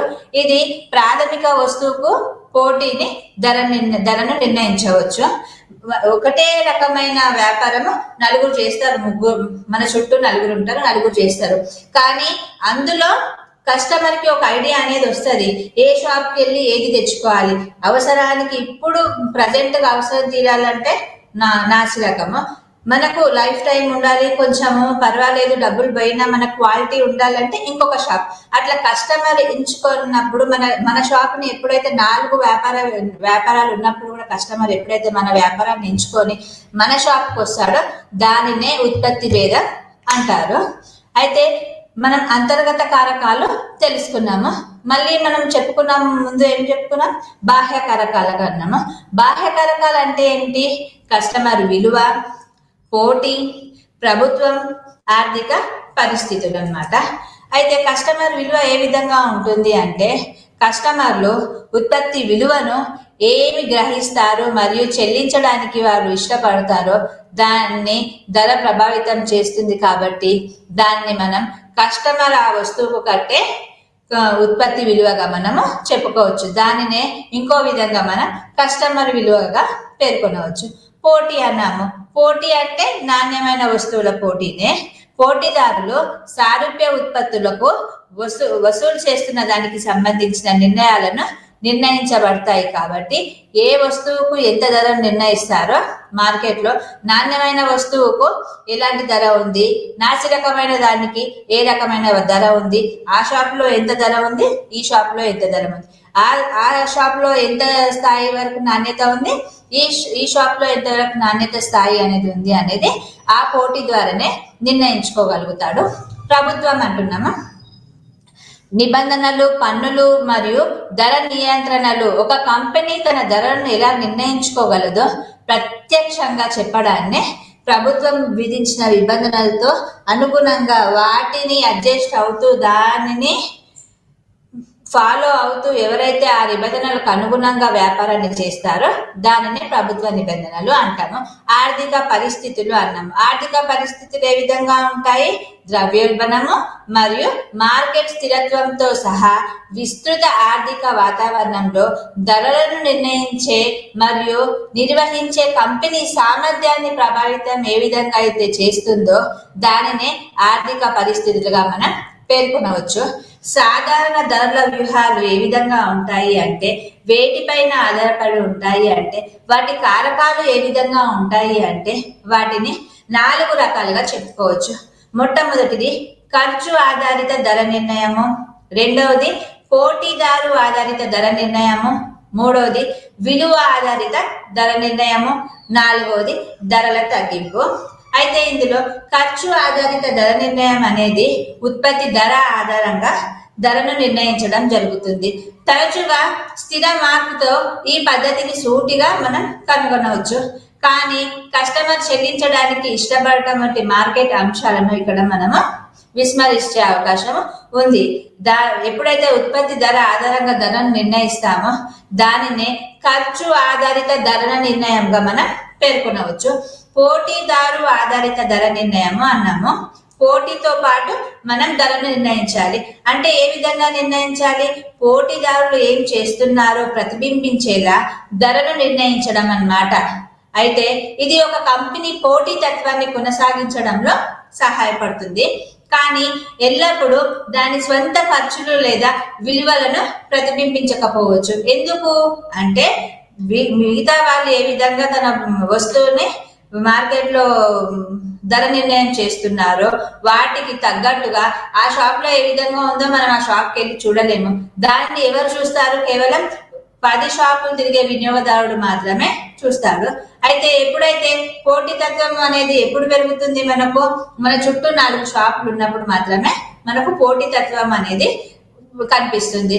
అయితే ఎప్పుడైతే మన సొంత ఖర్చులు లేదా విలువలకు ఆధారంగా మనము ధరను నిర్ణయిస్తామో దానినే పోటీదారు ఆధారిత ధర నిర్ణయంగా మనం పేర్కొనవచ్చు. విలువ ఆధారిత ధర నిర్ణయం అన్నాము. విలువ ఆధారిత ధర నిర్ణయం అంటే ఏమిటి? కస్టమర్ గ్రహించిన ఉత్పత్తి విలువ ఆధారంగా ధరను నిర్ణయించడాన్ని మనం విలువ ఆధారిత ధర నిర్ణయంగా పేర్కొనవచ్చు. కంపెనీ తన ఉత్పత్తి విలువను స్పష్టంగా చేయగలిగితే గనక, మనకు తెలియజేయగలిగితే గనక, ఒక కంపెనీ తన ఉత్పత్తి విలువ, ఏదైతే ఉత్పత్తి చేస్తున్న వస్తువు విలువను మనకు స్పష్టంగా తెలియజేసినప్పుడు, ఈ విధంగా మనము తెలుసుకున్నప్పుడు, ఉత్పత్తి యొక్క ధర నిర్ణయాన్ని మనము స్పష్టంగా తెలుసుకున్నప్పుడు మనము దానిని విలువ ఆధారిత ధర నిర్ణయంగా పేర్కొనవచ్చు. ధరల తగ్గింపు అన్నాము. అయితే ధరల తగ్గింపు అంటే ఏమిటి? అధిక చెల్లింపులు చేసే కస్టమర్లను పట్టుకోవడానికి అధిక ధరకు ఉత్పత్తిని ప్రారంభించడం మరియు విస్తృత మార్కెట్ను ఆకర్షణీయంగా ఉండడానికి కాలక్రమేణా ధరను క్రమంగా తగ్గించడాన్ని మనం ధరల తగ్గింపు అంటాము. అయితే మార్కెటింగ్ నిర్ణయాలను ప్రభావితం చేసే అంశాలు ఏంటి ఇక్కడ అంటే, ముఖ్యంగా చెప్పుకోవాల్సింది, మార్కెట్లలో సొంతంగా నిర్ణయాలు అనేవి మనము తీసుకోలేము. అది పనిచేసే వాతావరణంలో ఉన్న వివిధ అంశాలను పరిగణలోనికి తీసుకొని ప్రతి సంస్థ అంతర్గత మరియు బాహ్య వాతావరణం ద్వారా ప్రభావితం అవుతుంది. కాబట్టి వివిధ మార్కెటింగ్ నిర్ణయాలను సామర్థ్యాన్ని పరిమితం చేసే అంతర్గత లేదా బాహ్య అంశాలను పరిగణలోనికి తీసుకొని మార్కెటింగ్ నిర్ణయాలను తీసుకుంటే మరింత ప్రభావవంతంగా ఉంటుంది. అయితే లక్ష్య మార్కెట్ గురించి గుర్తించడంలో మరియు లాభదాయకమైన మార్కెటింగ్ మిశ్రమంతో దానిని అందించడంలో ఈ మార్కెట్లు సహాయపడతాయి. అయితే మార్కెటింగ్ నిర్ణయాలు అంటే ఏమిటి అంటే, వివిధ మార్కెటింగ్ కార్యకలాపాలను సమర్థవంతంగా నిర్వహించడానికి మార్కెటింగ్ మేనేజర్ బాధ్యత వహిస్తాడు. అయితే మార్కెటింగ్ మేనేజర్ యొక్క ప్రధాన పని లక్ష్యం ఏంటంటే మార్కెట్ ని గుర్తించడము. అయితే మార్కెట్ కోసం మార్కెటింగ్ మిశ్రమాన్ని అభివృద్ధి చేయడమే ఈ మేనేజర్ యొక్క ముఖ్య బాధ్యత. అయితే లక్ష్య మార్కెట్ నిర్ణయించబడిన తరువాత అతని ఉత్పత్తి, ధర, పంపిణీ మరియు ప్రమోషన్స్ అంటే ప్రకటనలకు సంబంధించిన నిర్ణయాలు మేనేజర్ తీసుకోవాలి. అట్లా తీసుకున్నప్పుడు ప్రస్తుతంగా, అంతర్గతంగా మరియు బాహ్యంగా వాతావరణానికి సంబంధించిన మార్కెటింగ్ మిశ్రమాన్ని అభివృద్ధి చేయాలి. ఎప్పుడైతే ఈ నిర్ణయాలు పర్యావరణానికి క్షుణ్ణంగా అధ్యయనం చేసిన తర్వాత వాతావరణంలోని వివిధ కారకాల యొక్క సానుకూలత మరియు ప్రతికూలత ప్రభావాలను కూడా పరిగణలోనికి తీసుకొని దాని తర్వాత మార్కెటింగ్ నిర్ణయాన్ని తీసుకుంటారు, దాని మనుగడ అనేది దీర్ఘకాలికంగా విజయవంతంగా ఉంటుంది. మార్కెటింగ్ నిర్ణయాన్ని ప్రభావితం చేసే అంశాలలో ముఖ్యంగా చెప్పేటివి ఇవి 2 దశల్లో జరుగుతుంది. మొదటి దశలో స్థూల మరియు సూక్ష్మ వాతావరణాన్ని పరిగణలోనికి తీసుకుంటారు. అంటే మార్కెటింగ్ నిర్ణయాల ప్రభావాన్ని చర్చిస్తారు. ఈ అంశాలు మార్కెటింగ్ విభజన, లక్ష్య మార్కెట్ మరియు మార్కెటింగ్ మిశ్రమం గురించి సంస్థ నిర్ణయాలను ప్రభావితం చేస్తాయి. రెండవ దశలో నిర్దిష్ట మార్కెటింగ్ నిర్ణయాలను ప్రభావితం చేసే బాహ్య మరియు అంతర్గత అంశాలు అంటే ఉత్పత్తి, ధర, పంపిణీ మరియు ప్రమోషన్స్ వంటివి చర్చించబడతాయి. మార్కెటింగ్ నిర్ణయాలను ప్రభావితం చేసే మార్కెటింగ్ వాతావరణం యొక్క అంశాలు చాలా సాధారణంగా నిర్ణయాలను ప్రభావితం చేసే విధంగా బాహ్య అంశాలకు అనుగుణంగా ఇవి ఉంటాయి. అయితే వయోపరిమితిలో మార్పుతో ఉత్పత్తులు మరియు సేవలకు డిమాండ్ మారుతుంది. పెరుగుతున్న జనాభా యొక్క ముఖ్యంగా శిశు ఉత్పత్తుల కోసం అభివృద్ధి చెందుతున్న మార్కెట్లను ఇది ప్రతిబింబిస్తుంది. అయితే ఆర్థిక వ్యవస్థ యొక్క స్వభావము మరియు మార్కెటింగ్ నిర్ణయాలపై ప్రభావం ఎప్పుడైతే చూపుతుందో ఆర్థికంగా వృద్ధి ఫలితంగా ఉపాధి మరియు ఆదాయం అనేది పెరుగుతుంది. ఇది అనేక పరిశ్రమలలో మార్కెటింగ్ యొక్క మాధ్యానికి కారణమవుతుంది. వినియోగదారుల ఖర్చు తగ్గడం వల్ల మన్నికైన లేదా విలాసవంతమైన వస్తువుల కొనుగోలులో పరిమితం చేస్తుంది. ద్రవ్యోల్బణం కారణంగా వినియోగదారుల కొనుగోలు అనేది అలవాట్లలో తీవ్రంగా మార్పులు అనేవి చేరుకుంటాయి. ఎందుకంటే వారి కొనుగోలు శక్తి ప్రభావితం అనేది అవుతుంది. చాలా కొనుగోలుదారులు వాయిదా వేయబడతాయి లేదా మొత్తానికే తొలగించబడతాయి. డిపాజిట్లపై ఆకర్షణీయమైన వడ్డీ రేట్లు ఎక్కువ పొదుపుకు దారితీస్తాయి. అదేవిధంగా వినియోగదారుల ఖర్చును కూడా తగ్గిస్తాయి. సరసమైన ధరలకు బ్యాంకుల ద్వారా లిబరల్ క్రెడిట్ కస్టమర్లకు కొనుగోలు శక్తి మరియు సంస్థల విస్తరణ రేటు అనేది పెంచుతుంది. ఇది వినియోగదారుని యొక్క మన్నికైన వస్తువుల మార్కెట్లో అపారమైన వృద్ధిని అందిస్తుంది. అందువల్ల ఉత్పత్తి ప్రణాళిక, ధరల నిర్ణయం మరియు ప్రమోషన్ నిర్ణయాలు ముఖ్యమైన ఆర్థిక సూచికలపైన ఆధారపడి ఉంటాయి. అయితే సామాజిక మరియు సాంస్కృతిక అంశాలు అన్నాము. సామాజిక మరియు సాంస్కృతిక అంశాలు ఇందులో ఎందుకు భాగమైనాయి అంటే సామాజిక మరియు సాంస్కృతిక అంశాలు మార్కెటింగ్ నిర్ణయాలను ప్రభావితం చేస్తాయి. ఈ అంశాలలో సంస్థ పనిచేసే సమాజాన్ని వర్తించే విలువలు, జీవన శైలి, వైఖరులు, నిబంధనలు మరియు ఆచారాలు కూడా ఉంటాయన్నమాట. మార్కెటింగ్ అధికారులు నిర్ణయం తీసుకునేటప్పుడు సామాజిక వాతావరణం యొక్క వివిధ అంశాలపై దృష్టి పెట్టాలి. అంటే ముఖ్యంగా జీవన శైలి మరియు సామాజిక విలువలలో మార్పు, అంటే నాణ్యమైన వస్తువులపై ప్రాధాన్యత, వినోద కార్యకలాపాలకు ప్రాధాన్యత పెంచుతాము. అది మొట్టమొదటిది.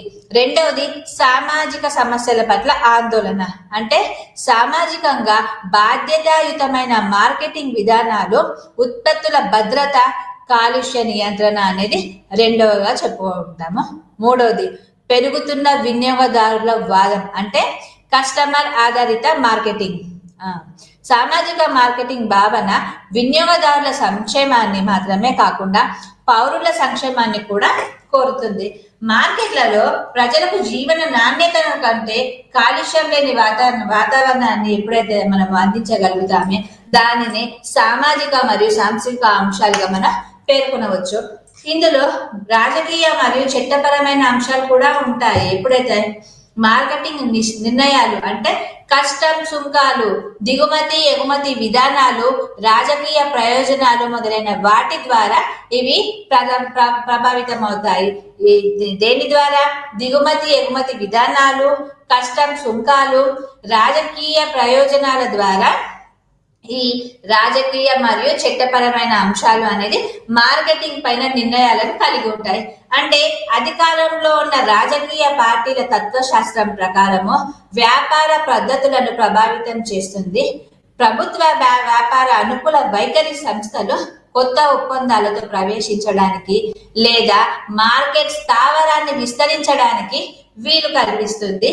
భౌతిక వాతావరణము మార్కెటింగ్ పోటీ మరియు వినియోగదారుల ప్రయోజనాలను నియంత్రించే మరియు రక్షించే చట్టాలను మార్కెటర్లుగా మనం విస్మరించలేరు.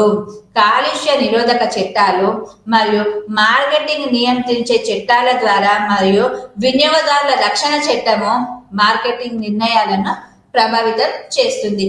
సంస్థలు ధర వివక్షత, తప్పుడు ప్రకటనలు, మోసపూరిత అమ్మకాల ప్రమోషన్ సాధనాలు వంటి అన్యాయమైన వాణిజ్య పద్ధతుల్లో పాల్గొనకుండా ఉండడానికి ఇది ముఖ్యమైన పాత్ర పోషిస్తుంది. మార్కెట్లు వినియోగదారుల ప్రయోజనాల పట్ల మరింత సున్నితంగా ఉండాలి కాబట్టి వారి సంస్థ యొక్క ఖ్యాతి అనేది ప్రమాదంలో పడకుండా ఈ రాజకీయ మరియు చట్టబద్ధమైన అంశాలు ముఖ్యమైన పాత్ర పోషిస్తాయి. సాంకేతిక అంశాలు అన్నాము, రాజకీయ చట్టబద్ధమైన అంశాలు అయిపోయాయి. సాంకేతిక అంశాలు అంటే సాంకేతిక శక్తులు వినియోగదారుల జీవన శైలి మరియు కొనుగోలులో విధానాల్లో మార్పుకు ఇవి దారితీస్తాయి.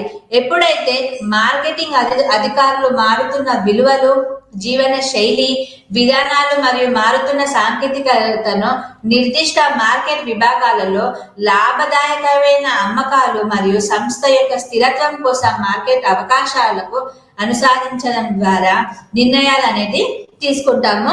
ఎప్పుడైతే మనము ఈ కొనుగోలు విధానాల్లో మార్పు వచ్చిందో దానినే మనము సాంకేతిక అంశాలుగా చెప్పుకోవచ్చు.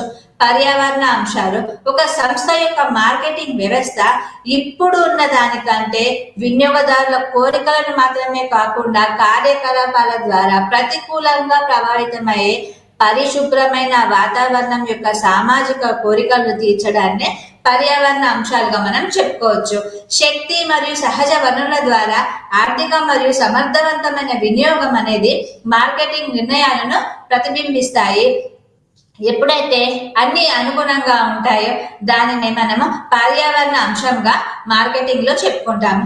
పోటీ అన్నాము, పోటీ అనేది లక్ష్య మార్కెట్ లో మార్కెటింగ్ మార్గాలు, సరఫరాదారులు మరియు మార్కెటింగ్ మిశ్రమాన్ని ఎంచుకోవడంలో పోటీదారుల సంస్థ యొక్క మార్కెటింగ్ నిర్ణయాలను గణనీయంగా ఇది ప్రభావితం చేస్తుంది. పోటీ అనేది ఇది మార్కెట్ లో ధర నిర్ణయం అనేది గణనీయంగా ప్రభావితం చేస్తుంది. ఎప్పుడైతే ఈ గణనీయమైన ప్రభావం మనకు ధర పైన పడుతుందో ప్రత్యర్థిని మనం అధిగమించడానికి మరియు పోటీ వాతావరణంలో మనుగడను నిర్ధారించడానికి మార్కెటింగ్ నిర్ణయాలు అనేది మనము తొందరగా తీసుకునే అవకాశం ఉంటుంది. మార్కెట్లో పోటీదారుల కదలికలను ముందుగానే ఊహించాలి మరియు వాటిని ఎదుర్కోవడానికి సిద్ధంగా ఉన్నప్పుడే మనము మార్కెట్లో పోటీ అనేది చేయగలుగుతాము. కస్టమర్ డిమాండ్ అన్నాం. నేటి మార్కెటింగ్ కస్టమర్లతో ప్రారంభమవుతుంది. ఏదైనా ఒక వ్యాపారము కస్టమర్తోనే మొదలవుతుంది, కస్టమర్తోనే ముగుస్తుంది. ముందుగా కస్టమర్లను మనం గుర్తించాలి మరియు తర్వాత మార్కెటింగ్ మిశ్రమం రూపంలో ఉన్న లక్ష్య మార్కెట్ల కోసం మార్కెటింగ్ కార్యకలాపాలను మనం అభివృద్ధి చేసుకోవాలి. మార్కెట్లలో కస్టమర్లను సంతోష పెట్టడంపై మనం ముఖ్యంగా దృష్టి అనేది పెట్టాలి. నేటి దృష్టాంతంలో మార్కెటింగ్ నిర్ణయాలు అన్ని విధాలుగా కస్టమర్ అవసరాలను మరియు కోరికలను ప్రతిస్పందిస్తూ వాటిని తీర్చే విధంగా మన కస్టమర్ యొక్క డిమాండ్ని బట్టి మన ఉత్పత్తి అనేది జరగాలి. అప్పుడే వ్యాపారాన్ని పోటీతోని లక్ష్యంతోని మనం కొనసాగించగలుగుతాము. ఉత్పత్తి, ధర, పంపిణీ మరియు ప్రమోషన్ ప్రకటనలను నిర్ణయాలను ప్రభావితం చేసే అంశాలన్నింటినీ కూడా మనము ఉత్పత్తి కిందనే లెక్కగడతాం. ఉత్పత్తి అన్నాము. ఉత్పత్తి మార్కెటింగ్ మిశ్రమం యొక్క ముఖ్యమైన భాగాలలో ఒకటి. అన్ని మార్కెటింగ్ కార్యకలాపాలకు ప్రారంభ స్థానం అనేది లక్ష్య మార్కెట్ ద్వారా ఆమోదించబడేలా కంపెనీ ఉత్పత్తికి సంబంధించి మార్కెటింగ్ నిర్వాహకులు కీలకమైన నిర్ణయాలు తీసుకోవాలి. అలా తీసుకున్న నిర్ణయాన్ని మనము ఉత్పత్తి మార్కెటింగ్ గా మనము చెప్పుకుంటాము. ఉత్పత్తి ప్యాకేజింగ్ నిర్ణయాలు వినియోగదారులు మరియు రీటైలర్ల అవసరాలను బట్టి ప్రభావితం అవుతూ ఉంటాయి. అయితే వినియోగదారుల పరిగణనలో నిల్వ, సౌలభ్యం మరియు తిరిగి ఉపయోగించుకునే అవకాశం వంటివి మనము చేయాలి. అయితే రీటైలర్ల పరిగణనలు నిర్వహణ సౌలభ్యము, ప్రమోషన్ సౌలభ్యము, ధర మార్కింగ్ సౌలభ్యం మొదలైనవన్నింటినీ మనము ఉత్పత్తి ప్యాకేజింగ్ నిర్ణయాలుగా మనం చెప్పుకోవచ్చు. ప్యాకేజింగ్ నిర్ణయాలు ఉత్పత్తి స్వభావము, ప్రకటన విలువ, చట్టపరమైన అవసరాలు మరియు ఉత్పత్తి యొక్క రక్షణ అవసరాలు ఇందులో ఉన్న ఖర్చు ద్వారా మనము ప్రభావితం అవుతాయి. కొన్నిసార్లు ఒక సంస్థ తన ఉత్పత్తికి మెరుగైన రక్షణను కోరుకున్నప్పుడు ఖరీదైన ప్యాకేజీని ఎంచుకుంటారు. బ్రాండింగ్ నిర్ణయాలు కూడా జాగ్రత్తగా తీసుకుంటారు. బ్రాండ్ పేరును ఉచ్చరించడానికి సులభంగా ఉండే విధంగా చూసుకుంటారు. అటువంటి బ్రాండ్ పేరును ఉపయోగించుకునే ఏ ఇతర తయారీదారు హక్కులు కూడా ఇది ఉల్లంఘించకూడదు. దీనినే ఉత్పత్తి ప్యాకేజింగ్ నిర్ణయాలు మరియు వినియోగదారుని యొక్క రీటైల్ అవసరాలుగా మనం చెప్పుకోవచ్చు. మార్కెటింగ్ నిర్వహణ యొక్క డైనమిక్ ల్యాండ్స్కేప్ ఏ విధంగా ఉంటుంది అంటే, ధర నిర్ణయాలు ఉత్పత్తి లేదా సేవ యొక్క విజయ పదాన్ని రూపొందించడంలో ఇది కీలకమైన పాత్ర అనేది పోషిస్తుంది. ఎప్పుడైతే ఇది కీలకమైన పాత్ర పోషిస్తుందో అప్పుడు పోటీ మార్కెట్లలో వ్యాపారం అనేది అభివృద్ధి చెందడానికి, ధరల వ్యూహాలను ప్రభావితం చేసే అంశాలను అర్థం చేసుకోవడానికి మరియు దానికి తగిన పద్ధతులను అవలంబించడానికి ఈ మార్కెటింగ్ వ్యూహం అనేది ముఖ్యంగా చాలా అవసరం అన్నమాట. అయితే ధర నిర్ణయాలను ప్రభావితం చేసే అంశాలను అర్థం చేసుకోవడానికి, ధర నిర్ణయాలను ప్రభావితం చేసే ముందుగా బహుముఖంగా ఉండేది మరియు అంతర్గత మరియు బాహ్య డైనమిక్ రెండింటిని మనము కనుగొని ఉంటాయి. అంటే ఉత్పత్తి వ్యయం, కావాల్సిన లాభాలను, మార్జిన్లు మరియు మార్కెటింగ్ లక్ష్యాల వంటి అంతర్గత అంశాలు ధర నిర్ణయ వ్యూహాలు అనేవి గణనీయంగా ప్రభావితం చేస్తాయి. మార్కెట్ డిమాండ్ అనేది పోటీదారు నిర్ణయము, ఆర్థిక పరిస్థితులు మరియు వినియోగదారుని యొక్క అవగాహనలతో సహా బాహ్య అంశాలను ధర నిర్ణయాలను మరింత ప్రభావితం చేస్తాయి. ఇంటరాక్టివ్ చర్చలు మరియు కేస్ స్టడీస్ ద్వారా మనం పాల్గొనే ప్రభావవంతమైన ధర నిర్ణయమైన వ్యూహాలను రూపొందించడానికి, ఈ అంశాలను గుర్తించడం మరియు విశ్లేషించడము అంతర్దృష్టులను పొందడానికి ఈ ధర నిర్ణయ ప్రభావితం అనేది ఎంతగానో ఉపయోగపడుతుంది. ధర నిర్ణయ పద్ధతులను అన్వేషించడము ఏ విధంగా అన్వేషిస్తాము అంటే, వివిధ ధర నిర్ణయ పద్ధతులు వ్యాపారులకు మరియు వారి సమర్పణలకు విలువలను నిర్ణయించడంలో ఆవశ్యకతను అందిస్తాయి. కాస్ట్ ప్లస్ ప్రైసింగ్ మరియు టార్గెట్ కాస్టింగ్ వంటి కాస్ట్ ఆధారిత ధరల నుండి స్కిమ్మింగ్ మరియు పెనెట్రేషన్ ప్రైసింగ్ వంటి విలువ ఆధారిత ధర నిర్ణయ పద్ధతుల వరకు కూడా ఈ విధానము మార్కెట్ డైనమిక్స్ మరియు వ్యాపార లక్ష్యాలకు ఆధారంగా దీని యోగ్యతలను మరియు అనువర్తనాన్ని కలిగి ఉండడాన్ని ధర నిర్ణయ పద్ధతులను అన్వేషించడంగా పేర్కొంటాము. ధరను ఒక నిర్దిష్ట యూనిట్ వస్తువులు లేదా సేవల కోసము లేదా మార్పిడి చేయబడిన ద్రవ్య పరిగణనలుగా నిర్వచించవచ్చు. వినియోగదారులు లేదా కొనుగోలుదారులకు ధర అనేది అంచనాలు మరియు సంతృప్తి ప్యాకేజీలకు కొంతమంది వినియోగదారులకు ధర అంటే కొనుగోలు శక్తి, త్యాగం. ఎందుకంటే ఒక ఉత్పత్తి కొనుగోలు చేయడానికి ఖర్చు చేసిన మొత్తం వేరే దానికి అందుబాటులో ఉండదు. ఉత్పత్తి, మార్పిడి, వినియోగం మరియు పంపిణీలో ధర పాత్ర ముఖ్యమైనది. వినియోగదారు నిర్ణయం తీసుకోవడానికి ధర ఆధారం అవుతుంది. ఎప్పుడైతే ఈ ధర ఆధారంగా మారుతుందో అప్పుడు వినియోగదారులు ప్రత్యామ్నాయ వస్తువులను ధరను ఉత్పత్తి చేయడానికి, అంటే ఉత్పత్తి లక్షణాలను వంటి ఇతర విషయాలతో పాటు పోల్చి తుది ఎంపిక చేసుకోవడానికి ఉత్పత్తి మార్పిడి, ఉత్పత్తి, వినియోగం, పంపిణీ, ధర ఇవన్నీ ముఖ్యమైన పాత్ర పోషిస్తాయి. ధర నిర్ణయించడం అనేది అమ్మకానికి అందించే ముందు ద్రవ్యపరంగా ఉత్పత్తి విలువను నిర్ణయించే చర్యగా మనం భావించవచ్చు. అయితే ప్రొఫెసర్ కెసి కైట్ ధర నిర్ణయ లక్ష్యాలు, ధరను ప్రభావితం చేసే కారకాలను గుర్తించడము, వాటి ఔచిత్యాన్ని నిర్ణయించడము, ద్రవ్యపరంగా ఉత్పత్తి విలువను నిర్ణయించడము మరియు ధర విధానాలు మరియు వ్యూహాలను రూపొందించడం వంటి నిర్వహణగా పనిగా నిర్ణయించేదాన్నే ధర నిర్ణయంగా పేర్కొంటాడు. ఉత్పత్తిదారులు, విక్రేతలు మరియు వినియోగదారులను ప్రభావితం చేస్తుంది. కాబట్టి ధర నిర్ణయం అనేది ముఖ్యమైనది. ఇది సంస్థ యొక్క అమ్మకాల పరిమాణము మరియు అమ్మకాల ఆదాయము మరియు లాభదాయకత మరియు పెట్టుబడిపై రాబడిని అనేది నిర్ణయిస్తుంది. కాబట్టి ధర అనేది ముఖ్యమైన వేరియబుల్ గా ఉత్పత్తిలో చెప్పుకోవచ్చు. ధరల లక్ష్యాలు ఏ విధంగా ఉంటాయి అంటే, లక్ష్యాలను నిర్ధారించకపోతే ఉత్పత్తుల ధరలను నిర్ణయించడం సాధ్యం కాదు. ఈ లక్ష్యాలు ధరలను నిర్ణయించడానికి విధానాలను రూపొందించడానికి మరియు వ్యూహాలను రూపొందించిన వాటిని బెంచ్ మార్క్ గా పనిచేసుకోవడానికి ఈ ధర లక్ష్యాలు అనేవి ముఖ్యంగా కీలక పాత్ర వహిస్తాయి. కీలకమైన రంగాలలో నిర్వహణ పనితీరును కొలవడానికి ఈ లక్ష్యాలు ప్రమాణాలు కూడా పనిచేస్తాయి. ధరల లక్ష్యాలు మొత్తం సంస్థాగత లక్ష్యానికి అనుగుణంగా ఉండాలి మరియు ప్రస్తుత బాహ్య వాతావరణానికి కూడా అనుగుణంగా ఉండాలి. సంస్థలు వివిధ రకాల ధరల లక్ష్యాలను కలిగి ఉండవచ్చు. అయితే కొన్ని సాధారణ ధరల లక్ష్యాలను కింద వివరించుకోవచ్చు.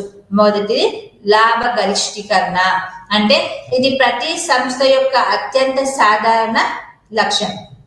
ప్రతి సంస్థ, ప్రతి బిజినెస్, ప్రతి వ్యాపారం అనేది లాభ గరిష్టీకరణ కోసమే చేస్తాము. ఇదే మెయిన్ మోటో ఉంటది. దీంతోనే ప్రజలు ముందుకెళ్తూ ఉంటారు. ఉత్పత్తిదారులు ఇచ్చిన మార్కెటింగ్ పరిస్థితులలో సంస్థలు ధర ద్వారా లాభాన్ని పెంచుకోవాలని కోరుకుంటారు. అయితే ఇది స్వల్పకాలంలో, దీర్ఘకాలంలో లక్ష్యంగా పెట్టుకుంటారు. ఇది ఉత్పత్తి జీవిత చక్రం యొక్క ప్రారంభ దశలలో లాభ గరిష్టీకరణ లక్ష్యాన్ని సాధించలేము.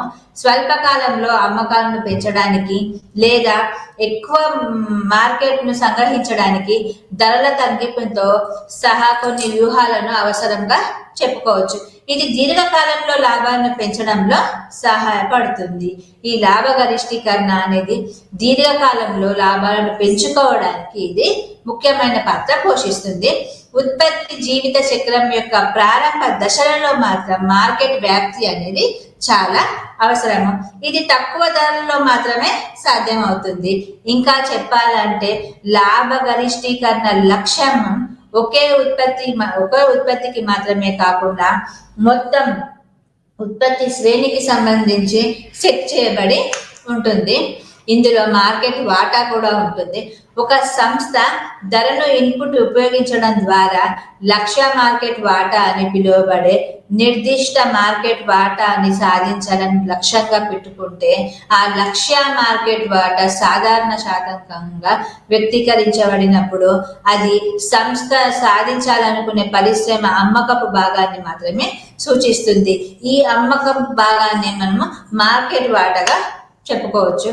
పోటీని ఎదుర్కోవడం లేదా నిరోధించడము ధరల ఏ విధంగా ఉంటుంది అంటే, ఈ పోటీని ఎదుర్కోవడం లేదా ధరలను నిరోధించడం అనేది ఏ విధంగా ఉంటుంది అంటే, ధరల సాధనం ద్వారా పోటీని ఎదుర్కోవడము లేదా పోటీని నిరోధించడం సంస్థ లక్ష్యంగా పెట్టుకోవచ్చు.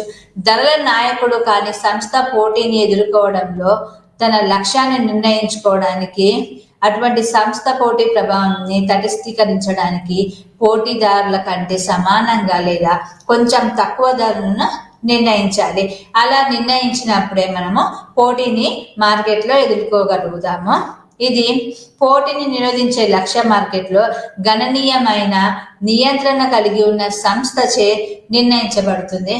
మరియు ఈ లక్ష్యం అనేది తీవ్రమైన ధర మార్పులు చేయడం ద్వారా పోటీదారుల ప్రవేశాన్ని పరిమితం చేసుకుంటారు. అది వనరుల సమీకరణ అనేది ఏ విధంగా ఉంటుంది అంటే, విస్తరణ లేదా అభివృద్ధి ప్రయోజనం కోసం, నిధులను ఉత్పత్తి చేయడం కోసం మరియు ధర అనేది లక్ష్యంగా పెట్టుకుంటారు. అటువంటి సందర్భాలలో కావాల్సిన ప్రయోజనం కోసం తగినంత వనరులను అందుబాటులో ఉండే విధంగా ధరలను నిర్ణయిస్తాము. ఇలా ధరలు నిర్ణయించేటప్పుడు ధరలను ఉద్దేశపూర్వకంగా ఎక్కువగా నిర్ణయించబడవచ్చు లేదా తక్కువగా నిర్ణయించబడవచ్చు. ప్రభుత్వ రంగ సంస్థలు సాధారణంగా ధర లక్ష్యాన్ని కలిగి ఉండవచ్చు. అయితే ఈ మధ్యవర్తులు విధేయతను కాపాడుకోవడం కోసం ధర నిర్ణయ లక్ష్యం పెంపుని గొలుసులో మధ్యవర్తులు అనేది తగినంత మార్జిన్ ఉండే విధంగా ధరను నిర్ణయించడం ద్వారా ఇది జరుగుతుంది. వాణిజ్య తగ్గింపులను అనుమతించే ధర నిర్మాణం అనేది మధ్యవర్తుల ధైర్యాన్ని అనేది పెంచుతుంది మరియు వారు సంస్థ యొక్క బ్రాండ్ను ఎక్కువ విక్రయించడానికి ఇది ప్రేరేపించబడుతుంది. అయితే ఖ్యాతి ఉన్న సంస్థ విశ్వసనీయత, మెరుగైన నాణ్యత మరియు మెరుగైన సేవ యొక్క కస్టమర్ యొక్క అవగాహన కారణంగా అధిక ధరను పెట్టడానికి వినియోగదారుడు ముందుకు వస్తాడు. అలా అధిక ధరకు అధిక నాణ్యత గల ఉత్పత్తిని విక్రయించడానికి సంస్థకు ఒక అవకాశం అనేది లభిస్తుంది.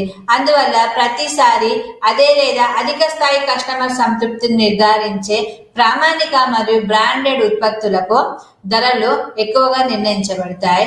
ఇది సంస్థ యొక్క ఖ్యాతిని కూడా పెంచే అవకాశం ఎక్కువగా ఉంటుంది. అయితే లక్ష్యాలను నిర్దేశించిన తర్వాత ఉత్పత్తి ధర నిర్ణయించబడుతుంది అనుకున్నాము. అయితే ఇది ప్రారంభంలో నిర్ణయించబడిన మరియు కొనుగోలుదారులకు కోట్ చేయబడిన బేస్ ధర అన్నమాట.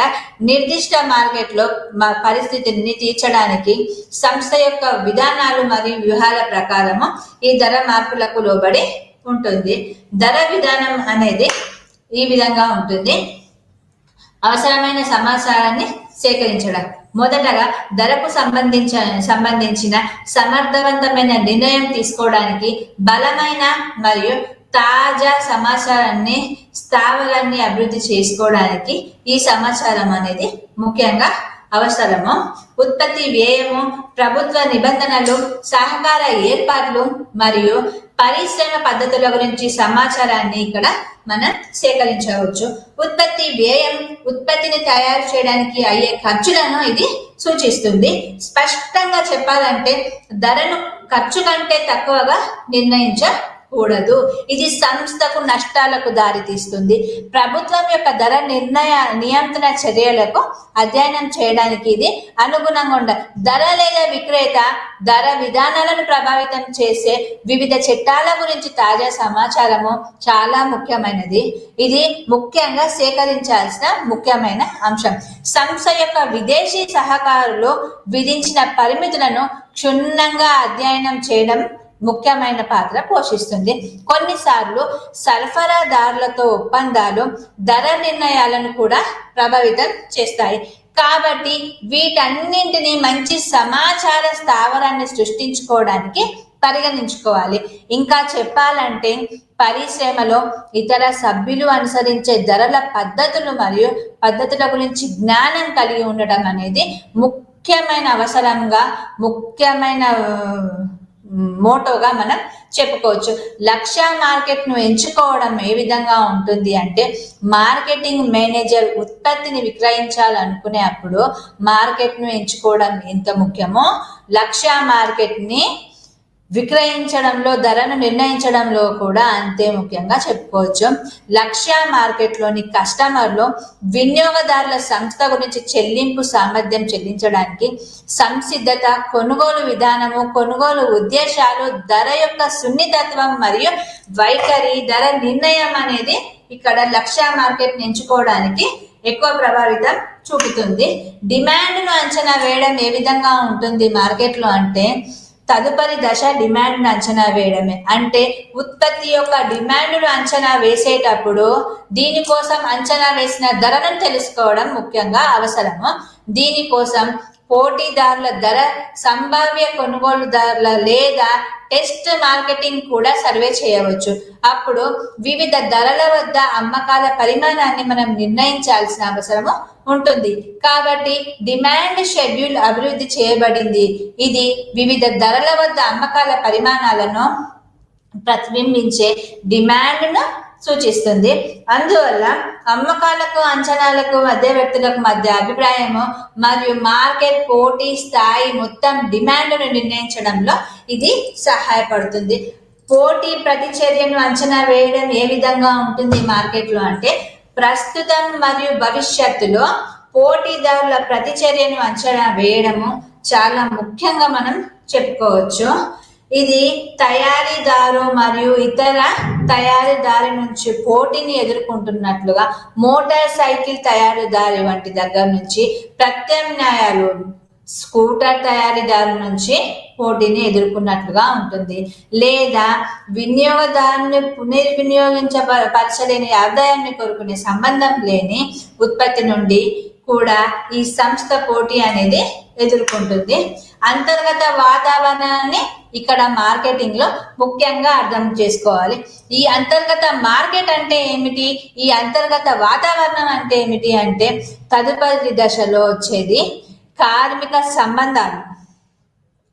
అంతర్గత వాతావరణాన్ని అర్థం చేసుకోవడం అంటే కార్మిక సంబంధాలు, ఉత్పత్తి సామర్థ్యం, కాంట్రాక్ట్, సౌకర్యాలు, విస్తరణ సౌలభ్యం మరియు ఇన్పుట్ సరఫరా పరంగా సంస్థ యొక్క వాతావరణాన్ని అధ్యయనం చేయడాన్ని అంతర్గత వాతావరణంగా మనం చెప్పుకోవచ్చు. కొన్నిసార్లు అంతర్గత వాతావరణంలో అసమర్థతలు, నిష్క్రియ ప్లాంట్, నిష్క్రియ శ్రమ లేదా జరిమానాలు మొదలైన వాటికి కారణంగా ఎక్కువ వృధా లేదా పెరిగిన ఓవర్ హెడ్లకు ఇది దారితీస్తుంది. ఈ అసమర్థతల ఫలితంగా యూనిట్ కు ఉత్పత్తి అయ్యే ఖర్చు పెరుగుతూ ఉంటుంది. కాబట్టి అటువంటి పరిస్థితులలో ఖర్చులను కవర్ చేయడానికి ధరలను ఎక్కువగా నిర్ణయించాల్సిన పరిస్థితి ఏర్పడుతుంది. అయితే ఇవన్నీ జరగకుండా ఉండాలి అంటే ముఖ్యంగా కార్మిక సంబంధాలు అర్థం చేసుకోవడము, వాటికి అనుగుణంగా మనము మెదులుకోవడం అనేది ముఖ్యమైన పాత్ర పోషిస్తుంది. మార్కెటింగ్ మిక్స్ యొక్క భాగాలను పరిగణలోకి తీసుకోవడం అంటే ఏమిటి అంటే ధరను నిర్ణయించడానికి ఉత్పత్తి యొక్క పంపిణీ మార్గాలు మరియు ప్రమోషన్ వంటి మార్కెటింగ్ మిశ్రమం యొక్క ఇతర భాగాలను పరిగణలోనికి తీసుకోవాల్సిన అవసరం ఉంది. ఉత్పత్తి ధర ఉత్పత్తి యొక్క పాడైపోయే స్థాయి ద్వారా ప్రభావితం అవుతుంది. ఉత్పత్తి యొక్క పాడైపోయే సామర్థ్యం వేగంగా ఉంటే ధర కూడా తక్కువగా ఉంటుంది. అందువల్ల ధర ఉత్పత్తి యొక్క స్వభావము ధరను ప్రభావితం చేస్తుంది. ఉత్పత్తి అనేది మన్నికైనదా లేదా పాడైపోయేదా, పాతదా లేదా కొత్తదా, వినియోగదారు ఉత్పత్తి లేదా పరిశ్రమకు ఉత్పత్తి అనేది ఉత్పత్తి యొక్క బలంతో చేకూరుస్తుందా లేదా అనేది చూసుకోవాలి. నాణ్యత అనేది దాని ధరను ఎప్పుడు కూడా నిర్ణయిస్తూనే ఉంటుంది. ధర నిర్ణయ పాత్ర అనేది ఏ విధంగా ఉంటుంది మార్కెటింగ్ లో అంటే ధర నిర్ణయ విధానం అనేది ఒక ముఖ్యమైన మార్కెటింగ్ విధానంగా మనం చెప్పుకోవచ్చు. ఇది ముఖ్యమైన విధిగా మనం చెప్పుకోవచ్చు. అయితే ఇక్కడ వినియోగదారులు, మధ్యవర్తులు మరియు తయారీదారులను ప్రభావితం చేస్తుంది. కాబట్టి ధర నిర్ణయ విధానం మార్కెటింగ్ వ్యూహం అనేది విజయానికి దోహదం చేస్తుంది. నిర్ణయ విధానం కింద చర్చించిన విధంగా అనేక విధాలుగా ఈ ధర నిర్ణయం అనేది ముఖ్యమైన పాత్ర పోషిస్తుంది. డిమాండ్ నియంత్రించడం అంటే ఏమిటి? డిమాండ్ ప్రభావితం చేయడానికి మరియు నియంత్రించడానికి ఒక సాధనంగా ఉపయోగిస్తారు. మిగులు ఉత్పత్తి విషయంలో మరింత డిమాండ్ను సృష్టించడానికి ధరను తగ్గించే అవకాశం ఉంటుంది. అదేవిధంగా తగినంత ఉత్పత్తి లేనప్పుడు మనకు డిమాండ్ను నిరుత్సాహపరిచేందుకు ధరను కూడా పెంచే అవకాశం ఉంటుంది. అభివృద్ధి చెందుతున్న దేశాలలో డిమాండ్ను నియంత్రించడంలో ధర అనేది ప్రత్యేకమైన పాత్ర పోషిస్తూ ఉంటుంది. పోటీని ఎదుర్కోవడం అంటే మార్కెట్లోని ప్రతి సంస్థ దాన్ని ప్రత్యర్థి సంస్థల కదలికల ద్వారా లేదా చర్యల ద్వారా ప్రభావితం అవుతూ ఉంటాయి. అయితే ఈ ప్రత్యర్థి సంస్థలు ఎక్కువ మార్కెట్ వాటాను సంగ్రహించడానికి, ధర తగ్గింపు వంటి వ్యూహాలను ఉపయోగించుకోవడానికి, మార్కెట్లో ఇవి ఉండడానికి సంస్థ అటువంటి పరిస్థితికి ప్రతిస్పందించడాన్ని మనము పోటీని ఎదుర్కోవడం అంటాము. అయితే ఈ పోటీ యుక్తులను తీర్చడానికి ధర తగ్గింపు లేదా ధర నిర్మాణంలో సర్దుబాటు అనేది చేయడం జరుగుతుంది. లాభదాయకతలో పెరుగుదల ఏ విధంగా ఉంటుంది? ధర అమ్మకాల ఆదాయం ద్వారా సంస్థ యొక్క లాభదాయకతను ప్రభావితం చేస్తుంది. లాభదాయకతను పెంచడానికి దీనిని మనము ఆయుధంగా ఉపయోగిస్తాము. పోటీ విషయంలో ధరలలో చిన్న మార్పు లేదా లాభదాయకతను పెంచుకోవడానికి ఇతర విషయాలు అన్ని స్థిరంగా ఉండే విధంగా చూసుకుంటాము. దీని సారాంశం మొత్తం ఏ విధంగా ఉంటుంది అంటే ధర ఒక నిర్దిష్ట యూనిట్ వస్తువు లేదా సేవల కోసం అడిగిన లేదా మార్పిడి చేయబడిన ద్రవ్య పరిమాణాలుగా మనం చెప్పుకోవచ్చు. ధర అనేది ఉత్పత్తిని అమ్మకానికి పెంచడానికి లేదా ద్రవ్యపరంగా విలువను నిర్ణయించే చర్యని మనము ధరగా చెప్పుకోవచ్చు. ఉత్పత్తి ధర అనేది ఉత్పత్తిదారులు, విక్రేతలు మరియు వినియోగదారులను ప్రభావితం చేస్తుంది. ఎప్పటికప్పుడు ధర అనేది ఉత్పత్తిదారులను, విక్రేతలను, వినియోగదారులను ప్రభావితం చేస్తుంది. కాబట్టి ఈ ధర నిర్ణయం అనేది ముఖ్యమైన పాత్ర పోషిస్తుంది. ధరను నిర్ణయించే లక్ష్యాలను నిర్ణయించకపోతే గనక మనకు ఉత్పత్తిదారుల ధర నిర్ణయించడం సాధ్యం అనేది కాదు. ఈ లక్ష్యాలు ధరను నిర్ణయించడంలో, విధానాలను రూపొందించడంలో, వ్యూహాలను రూపొందించడం కోసము ఇవి ముఖ్యంగా బెంచ్ మార్క్ గా మనకు పనిచేస్తాయి. వివిధ సంస్థల సాధారణ లాభాల లక్ష్యాలు, లాభాల గరిష్టీకరణ లక్ష్యాల మార్కెట్ యొక్క మధ్యవర్తుల విధేయతను కొనసాగించడం కోసం, ఈ సంస్థ యొక్క ఇమేజ్ ను పెంచడం కోసం ఈ ధర నిర్ణయించే లక్ష్యాలలో ఇది ముఖ్యమైన పాత్రను పోషిస్తుంది. ఎప్పుడైతే ధర నిర్ణయ ప్రక్రియలో అవసరమైన సమాచారాన్ని సేకరించి లక్ష్య మార్కెట్ను ఎంచుకుంటూ డిమాండ్ను అంచనా వేయడము, పోటీ ప్రతిచర్యను అంచనా వేయడము, అంతర్గత వాతావరణాన్ని అర్థం చేసుకోవడము, మార్కెటింగ్ మిశ్రమం యొక్క భాగాలను పరిగణనలోకి తీసుకోవడం, ధర విధానాలు మరియు వ్యూహాలను ఎంపిక చేసుకోవడము, ధర నిర్ణయం వంటివి ఉంటాయో అప్పుడే మనం మార్కెటింగ్ అనేది చేయగలుగుతాము. ఈ ధర నిర్ణయం అనేది మార్కెటింగ్ మిశ్రమాన్ని రూపొందించడంలో ముఖ్యమైన పాత్ర పోషిస్తుంది. ఈ నిర్ణయాలు అనేటివి మార్కెటింగ్ చర్యలను కంపెనీ ఆర్థిక లక్ష్యాలతో అనుసంధానిస్తాయి. కాబట్టి ఈ ధర నిర్ణయ లక్ష్యాలు, ఉత్పత్తి వ్యయము, ఉత్పత్తి యొక్క జీవిత చక్రము, మార్కెటింగ్ మిశ్రమము, ధర విధానాలు, ఉత్పత్తి భేదం, పోటీ, ఆర్థిక పరిస్థితులు, ప్రభుత్వ నిబంధనలు, పంపిణీ మార్గం మొదలైన ఈ అన్నింటి అంశాల మీద అంతర్గత మరియు బాహ్య కారకాలచే ప్రభావితం అవుతుంది ఈ ధర. అయితే ఈ ధర నిర్ణయ విధానం అనేది ఒక ముఖ్యమైన మార్కెటింగ్ విధి కాబట్టి డిమాండ్ నిర్ణయించడంలో, పోటీని ఎదుర్కోవడంలో మరియు లాభదాయకతను పెంచడంలో కూడా ఇది ముఖ్యమైన పాత్ర పోషిస్తుంది. అందువల్ల కావాల్సిన ఫలితాలను సాధించడానికి వివిధ అంశాలను పరిగణలోనికి తీసుకొని ధర నిర్ణయాలను చాలా జాగ్రత్తగా చేసుకోవాలి. అయితే ఎప్పుడైతే ఈ మార్కెట్ పైన ఈ ధర నిర్ణయం అనేది ముఖ్యమైన పాత్ర పోషిస్తుందో అప్పుడే మనము మార్కెట్లో లాభదాయకమైన గరిష్టీకరణ లాభాలను పొందుతూ మార్కెట్లో మనము ఒక మంచి స్థాయిని ఏర్పాటు చేసుకునే అవకాశం కూడా ఉంటుంది. ఈరోజు మనము మార్కెట్ అంటే ఏమిటి, మార్కెటింగ్ లో ధర నిర్ణయం ఏ విధంగా ఉంటుంది, మార్కెట్ కారకాలు ఏంటివి, ధర నిర్ణయ కారకాలు ఏంటివి అనే విషయాల గురించి తెలుసుకున్నాము.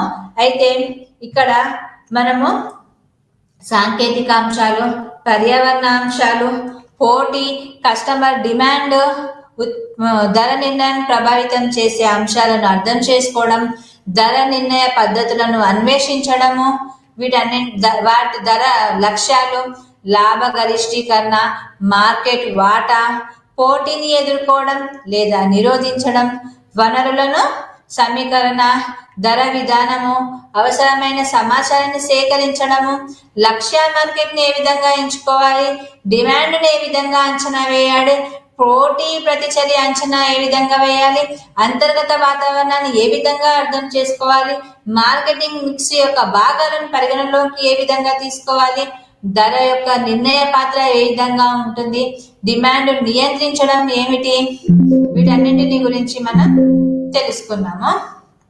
అయితే ఇప్పుడు ఇక్కడ మనము చెప్పుకోవాల్సింది మార్కెటింగ్ అనేది వినియోగదారుని సంతృప్తి పరుస్తూ తమతో వ్యాపారం కొనసాగించేలా చేసే పనిని మనం మార్కెటింగ్ గా పేర్కొంటాము.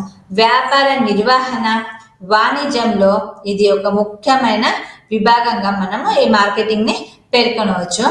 మార్కెటింగ్ సాధారణంగా చిల్లర వర్తకులు లేదా తయారీదారులు అంటే విక్రేతలు నిర్ణయిస్తారు. ఈ మార్కెటింగ్ ఎవరు చేస్తారంటే చిల్లర వర్తకులు లేదా తయారీదారులు చేస్తూ ఉంటారు.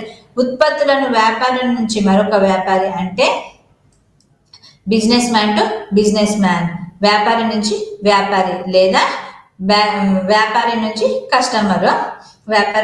కస్టమర్ అంటే బిజినెస్ మ్యాన్ టు కస్టమర్ కొనుగోలు చేస్తారు.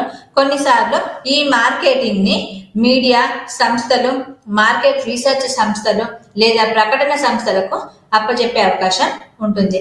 కొన్నిసార్లు సంస్థ యొక్క వాణిజ్య సంఘాలు లేదా ప్రభుత్వ సంస్థలు, ఉదాహరణకు ప్రభుత్వ వ్యవసాయ శాఖ ఉందనుకుంటే ఒక పరిశ్రమ తరపున లేదా ఒక ప్రాంతం తరపున మార్కెటింగ్ అనేది చేయవచ్చు. ఉదాహరణకు ఒక ప్రాంతం నుంచి మనం ఇక్కడ ఉత్పత్తి అయిన కొన్ని వస్తువులను తీసుకెళ్లి వేరే దాంట్లో మనము మార్కెటింగ్ అనేది చేసుకోవచ్చు. మార్కెటింగ్ మరియు ధరల నిర్ణయాల ప్రభావితం ఏ విధంగా ఉంటుంది అంటే ఉత్పత్తి ధర స్థలం ప్రచారం యొక్క ఏకైక మూలకమే ధర నిర్ణయంగా మార్కెట్లో చెప్పుకోవచ్చు. ఆదాయాన్ని ఆర్జించే మార్కెటింగ్ మిశ్రమాన్ని మనము ధరగా కూడా చెప్పుకోవచ్చు. ధర నిర్ణయాలంటే వ్యాపారం తన ఉత్పత్తులు లేదా సేవలకు ఒక ధరను నిర్ణయించేటప్పుడు చేసే వ్యూహాత్మకమైన ఎంపికను ధర నిర్ణయంగా పేర్కొంటాం. లాభదాయకత మరియు మార్కెట్ స్థానాలను సాధించడానికి ఖర్చు, కస్టమర్ విలువ, పోటీ మరియు కంపెనీ లక్ష్యాలు వంటి అంశాలను సమతుల్యం చేస్తుంది. కాబట్టి కీలకమైన విధానాలతో ఖర్చు ఆధారిత మరియు పోటీ ఆధారిత మరియు విలువ ఆధారిత ధర నిర్ణయం అనేది ముఖ్యమైన పాత్ర అనేది ఈ వ్యాపారంలో చోటు చేసుకుంటుంది. అయితే డిమాండ్, మార్కెట్ నిర్మాణం మరియు ప్రభుత్వ నిబంధనలు వంటి అంతర్గత మరియు బాహ్యమైన ప్రభావాలు ఈ నిర్ణయాలను రూపొందించడంలో ముఖ్యమైన పాత్రలు పోషిస్తాయి. అంతర్గత కారకాలు, బాహ్య కారకాలు అన్నాం. అంతర్గత కారకాల్లో ఏమేమి వస్తాయి? ఖర్చు, మార్కెటింగ్ మిశ్రమము, కంపెనీ లక్ష్యాలు, ఉత్పత్తి భేదం వస్తుంది. అయితే బాహ్య కారకాలు అన్నాం. బాహ్య కారకాల్లో ఏమేమి ఉంటాయి? కస్టమర్ విలువ, పోటీ, ప్రభుత్వం, ఆర్థిక పరిస్థితులు, ఇవన్నీ బాహ్య కారకాలు వస్తాయి. అయితే సాధారణ ధరల వ్యూహం అన్నాము. సాధారణ ధరల వ్యూహంలో ఏమొస్తాయి? ఖర్చు ఆధారిత ధర నిర్ణయము, పోటీదారు ఆధారిత ధర నిర్ణయము, విలువ ఆధారిత ధర నిర్ణయము, ధరల తగ్గింపు అనేది వస్తుంది. మార్కెటింగ్ నిర్ణయాలు అనేటివి వీటన్నింటిపైన ఆధారపడి ఉంటూ మార్కెటింగ్ కార్యకలాపాలను సమర్థవంతంగా నిర్వహించడానికి మార్కెటింగ్ మేనేజర్ అనేది బాధ్యత వహిస్తాడు ఇక్కడ. అయితే ఈ మార్కెటింగ్ మేనేజర్ యొక్క ప్రధాన పని లక్ష్యం ఏ విధంగా ఉంటుంది అంటే లక్ష్య మార్కెటింగ్ కోసం లక్ష్య మార్కెట్ యొక్క మిశ్రమాన్ని అభివృద్ధి చేయడమే ఈ మేనేజర్ యొక్క ముఖ్య బాధ్యత. అయితే లక్ష్య మార్కెట్ నిర్ణయించబడిన తరువాత అతను ఉత్పత్తి పైన, ధర పైన, పంపిణీ పైన, ప్రమోషన్స్ అంటే ప్రకటనల పైన వీటన్నింటికి సంబంధించిన నిర్ణయాలు తీసుకోవాల్సి ఉంటుంది. అతను ప్రస్తుతం అంతర్గత మరియు బాహ్య వాతావరణానికి సంబంధించి మార్కెటింగ్ మిశ్రమాన్ని అభివృద్ధి చేయాలి. అయితే ఈ మార్కెటింగ్ మిశ్రమానికి సంబంధించిన నిర్ణయాలు సంస్థ యొక్క మనుగడ మరియు వృద్ధిని ప్రభావితం చేస్తాయి. కాబట్టి ఈ నిర్ణయాలు పర్యావరణానికి క్షుణ్ణంగా అధ్యయనం చేసిన తరువాత మరియు వాతావరణంలో ఉన్న వివిధ కారకాల యొక్క సానుకూల మరియు ప్రతికూల ప్రభావాన్ని పరిగణలోనికి తీసుకున్న తరువాత వీటిని మార్కెటింగ్ నిర్ణయాలు అనేవి చేయాలి. అయితే ఈ సంస్థ యొక్క దీర్ఘకాలిక మనుగడ ఏ విధంగా ఉండాలి అంటే ధర నిర్ణయం అనేది విజయాన్ని నిర్ధారించడానికి మారుతున్న వాతావరణానికి అనుగుణంగా ఈ మార్కెటింగ్ నిర్ణయాలు అనేటివి ముఖ్యమైన పాత్ర పోషిస్తాయి. అయితే ఈ మార్కెటింగ్ నిర్ణయాలను ప్రభావితం చేసే అంశాలు ఏ విధంగా ఉంటాయి అంటే మార్కెటింగ్ నిర్ణయాలను ప్రభావితం చేసే అంశాలు 2 దశల్లో ఉంటాయి. మొదటి దశలో స్థూల మరియు సూక్ష్మ వాతావరణాన్ని పరిగణలోనికి తీసుకుంటారు. అంటే మార్కెటింగ్ నిర్ణయాలను ప్రభావాన్ని చర్చించారు. ఇక్కడ మొదటి దశలో ఈ అంశాలు మార్కెట్ విభజన, లక్ష్య మార్కెట్ మరియు మార్కెటింగ్ మిశ్రమం గురించి సంస్థ నిర్ణయాలను ప్రభావితం చేయడాన్ని మొదటి దశగా మనం పేర్కొంటాము. రెండవ దశలో నిర్దిష్ట మార్కెటింగ్ అంటే ధర నిర్ణయాలను ప్రభావితం చేసే బాహ్య మరియు అంతర్గత అంశాలు అంటే ఉత్పత్తి, ధర, పంపిణీ మరియు ప్రమోషన్స్ లేదా ప్రకటనలుగా మనం చెప్పవచ్చు. అయితే ఇక్కడ ముఖ్యంగా చెప్పుకోవాల్సింది ఆర్థిక అంశాలు. ఆర్థిక అంశాలు అంటే ఆర్థిక వ్యవస్థ యొక్క స్వభావము మరియు ఆరోగ్యము అంటే మార్కెటింగ్ నిర్ణయంపై ప్రభావం ఇవి ముఖ్యమైన పాత్ర పోషిస్తాయి. ఇవి ప్రభావం అనేది చూపిస్తాయి. అధిక ఆర్థిక వృద్ధి ఫలితంగా ఉపాధి మరియు ఆదాయం అనేది పెరుగుతుంది. అంటే అనేక పరిశ్రమలలో మార్కెటింగ్ భూమికి ఇది కారణమవుతుంది. మాంద్యం లేదా వినియోగదారుల ఖర్చు తగ్గడం వల్ల మన్నికైన లేదా విలాసవంతమైన కొనుగోలు అనేది ఇక్కడ పరిమితం చేయబడుతుంది. ద్రవ్యోల్బణం కారణంగా వినియోగదారులు కొనుగోలు అలవాట్లు తీవ్రంగా మారతాయి కాబట్టి కొనుగోలు శక్తి అనేది ప్రభావితం అవుతుంది. Thank you.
প্ৰাকৃতিক সম্পদৰ বিষয়ে আজি আমি আলোচনা কৰিম। প্ৰাকৃতিক সম্পদৰ ভিতৰত নৱীকৰণযোগ্য সম্পদ আৰু নৱীকৰণ অযোগ্য সম্পদৰ বিষয়ে আমি আজি বিতংকৈ আলোচনা কৰিম। ইয়াৰ আগতে আমি ইয়াৰ ইউনিট কেইটাত আমি ইক'চিষ্টেমৰ বিষয়ে অধ্যয়ন কৰিছিলোঁ আৰু প্ৰথমটো ইউনিটত আমি আমাৰ পৰিৱেশৰ বিষয়ে অধ্যয়ন কৰিছিলোঁ। এইবাৰ আমি পৰিৱেশৰ লগতে জড়িত আন এটি বিষয়, সেয়া হৈছে প্ৰাকৃতিক সম্পদ আৰু খুব ইম্পৰ্টেণ্ট এটা টপিক নেচাৰেল ৰিচোৰ্চেছ, তাৰ বিষয়ে আজি আমি আলোচনা কৰিম। প্ৰথমতে আমি জানি লওঁ আহক যে ৰিচোৰ্চেছ, নেচাৰেল ৰিচোৰ্চেছ তাৰ ডেফিনেশ্যনটো কি। সম্পদ বুলি ক'লে আমি সম্পত্তিক বুজাওঁ, যিটো আমাৰ নিজৰ হয়, যিটো আমাৰ প্ৰপাৰ্টি বুলি আমি ক'ব পাৰোঁ। ইয়াত যদি নেচাৰেল ৰিচোৰ্চেছৰ কথা আহে তেনেহ'লে এই দুটা শব্দৰ পৰা আমি ইয়াকে বুজিব পাৰোঁ যে আমাৰ চাৰিওফালে থকা আমাৰ এনভাইৰনমেণ্টৰ পৰা আমি কেনে ধৰণৰ সম্পদসমূহ আমাৰ ব্যৱহাৰ কৰিবলৈ উপযোগী হয়, তেনেধৰণৰ যিসমূহ অবজেক্ট বা সম্পদ যিসমূহ এভেইলেবল আছে সেইবোৰকে নেচাৰেল ৰিচোৰ্চেছ বা প্ৰাকৃতিক সম্পদ বুলি কোৱা হয়। প্ৰাকৃতিক সম্পদ বুলিলে সেই সকলো বস্তু বা পদাৰ্থক বুজায় যিবোৰ প্ৰকৃতিক স্বাভাৱিকভাৱে উপস্থিত থাকে আৰু জীৱৰ, বিশেষকৈ মানুহৰ জীৱন ধাৰণ আৰু বিকাশৰ বাবে ব্যৱহাৰ কৰা হয়। যেতিয়া পৃথিৱীৰ উৎপত্তি হৈছিলে, পৃথিৱীত মানুহৰ জীৱন উৎপত্তি হোৱাৰ পৰা আৰু মানুহে জীৱন যাপন পৃথিৱীত কৰিবলৈ লোৱাৰ পৰা প্ৰকৃতিৰ পৰা বিভিন্ন ধৰণে সম্পদসমূহ আহৰণ কৰি সেই সম্পদসমূহ ব্যৱহাৰ কৰি নিজৰ কামৰ বাবে ব্যৱহাৰ কৰি আহিছে আজি পৰ্যন্ত, আৰু ভৱিষ্যতলৈও মানৱ জীৱন এই সম্পদ, পৃথিৱীয়ে আমাক প্ৰদান কৰা সম্পদসমূহ নোহোৱাকৈ এইখন পৃথিৱীত মানৱ জীৱন চলাটো সম্ভৱপৰ নহয় ভৱিষ্যতো। আমি প্ৰকৃতিৰ পৰা প্ৰথমতে আমি যদি চাওঁ, one of the most important এটা এনাৰ্জি চ'ৰ্চ, সেইটো হৈছে সূৰ্যৰ পোহৰ, এটা নেচাৰেল চ'ৰ্চ, যাৰ পৰা আমি আচলতে পৃথিৱীত জীৱন জীয়াই থাকিবলৈ বা ছাৰ্ভাইভেল অফ লাইফ পচিবল হৈছে সূৰ্যৰ পোহৰৰ কাৰণে। কাৰণ সূৰ্যৰ ৰশ্মিৰ জৰিয়তে যিসমূহ উদ্ভিদ আছে সেই উদ্ভিদে সালোক সংশ্লেষণ প্ৰক্ৰিয়াৰ দ্বাৰা আমাৰ পৃথিৱীত যি উদ্ভিদ, সেই উদ্ভিদৰ যি প্ৰক্ৰিয়া, খাদ্য প্ৰস্তুত কৰা প্ৰক্ৰিয়া, সেই প্ৰক্ৰিয়া অব্যাহত ৰাখে আৰু তাৰ সেই উদ্ভিদৰ ওপৰতেই অন্য জীৱসমূহ নিৰ্ভৰ কৰে খাদ্যৰ ওপৰত, আৰু তেনেধৰণে গোটেই খাদ্য শৃংখলটো চলি আছে আৰু পৃথিৱীত জীৱন বৰ্তি আছে। তেনেধৰণে আমি যদি চাবলৈ যাওঁ, উদ্ভিদো পৃথিৱীৰ সম্পদ, আৰু উদ্ভিদৰ পৰা আমি এই গছসমূহৰ পৰা আমি যি কাঠ পাওঁ সেইবোৰ আমি কাগজৰ কাৰণে ব্যৱহাৰ কৰোঁ, কাগজ ফেক্টৰীত সেয়া ব্যৱহাৰ কৰা হয়, বা আমি চকী মেজ টেবুল আদি বনাবলৈ আমি এই গছৰ পৰা যি কাঠ পোৱা যায় সেই কাঠৰ ব্যৱহাৰ হয়। গতিকে ফাৰ্নিচাৰ হওক বা কাগজ হওক, তেনেধৰণৰ গোটেইখিনি আমি যিখিনি আমি এজ ফাৰ্নিচাৰ ব্যৱহাৰ কৰি আছোঁ সেইসমূহো আমি প্ৰকৃতিৰ পৰা আহৰণ কৰি আছোঁ, আৰু খাদ্যও আমি প্ৰকৃতিৰ পৰাই পাওঁ। গতিকে প্ৰাকৃতিক সম্পদ বুলিলে সেই তেনে এটা পদাৰ্থক বুজায় বা সেই সকলো বস্তুবোৰক বুজায় যিসমূহ আমি প্ৰকৃতিৰ পৰা আহৰণ কৰোঁ আৰু স্বাভাৱিকভাৱে পাওঁ। সেয়েহে তাক নেচাৰেল ৰিচোৰ্চেছ বা প্ৰাকৃতিক সম্পদ বুলি কোৱা হয়। তাক আমি নতুনকৈ মানৱ সৃষ্ট নহয়, তাক আমি নতুনকৈ বেলেগকৈ বনাবলগীয়া নহয়, আৰু ই স্বাভাৱিক জীৱন যাপনৰ বাবে উপযোগী কৰি তোলে। মানুহে যাতে সাধাৰণভাৱে জীৱন যাপন কৰিব পাৰে, তাৰ বাবে মানুহৰ বিকাশৰ বাবে এই প্ৰাকৃতিক সম্পদবোৰ উপযোগী। আৰু অকল মানৱ জীৱন বুলিয়ে নহয় যিকোনো জীৱ-জন্তু জীয়াই থাকিবলৈ হলে এই প্ৰাকৃতিক সম্পদৰ প্ৰয়োজন হয় যেনে ধৰণে আৰু এটা এক্সাম্পল যদি আমি লওঁ তেনেহলে পানী তেনে এটা এক্সাম্পল যি অবিহনে পৃথিৱীৰ মানৱ জাতি জীয়াই থকা সম্ভৱ নহয় বা যিকোনো জীৱ-জন্তু চৰাই-চিৰিকটিও জীয়াই থকা সম্ভৱ নহয় এতিয়া আমি চাব লাগিব যে প্ৰাকৃতিক সম্পদৰ কেনে ধৰণৰ প্ৰকাৰ আছে এই প্ৰাকৃতিক সম্পদৰ প্ৰকাৰ জেনাৰেলি আমাৰ প্ৰশ্ন কোৱেশ্চন পৰীক্ষাত অহা দেখিবলৈ পোৱা যায় যে কেনে ধৰণৰ প্ৰাকৃতিক সম্পদ কোন ভাগত বিভক্ত হৈ আছে তেনে ধৰণৰ প্ৰশ্ন দেখিবলৈ পোৱা যায় তাৰ উত্তৰ হৈছে যে প্ৰাকৃতিক সম্পদ সাধাৰণতে দুই ভাগত বিভক্ত কৰিব পাৰি হেয়া হৈছে এটা পুনৰ নৱীকৰণযোগ্য সম্পদ আৰু এটা পুনৰ অনৱীকৰণযোগ্য সম্পদ বা আমি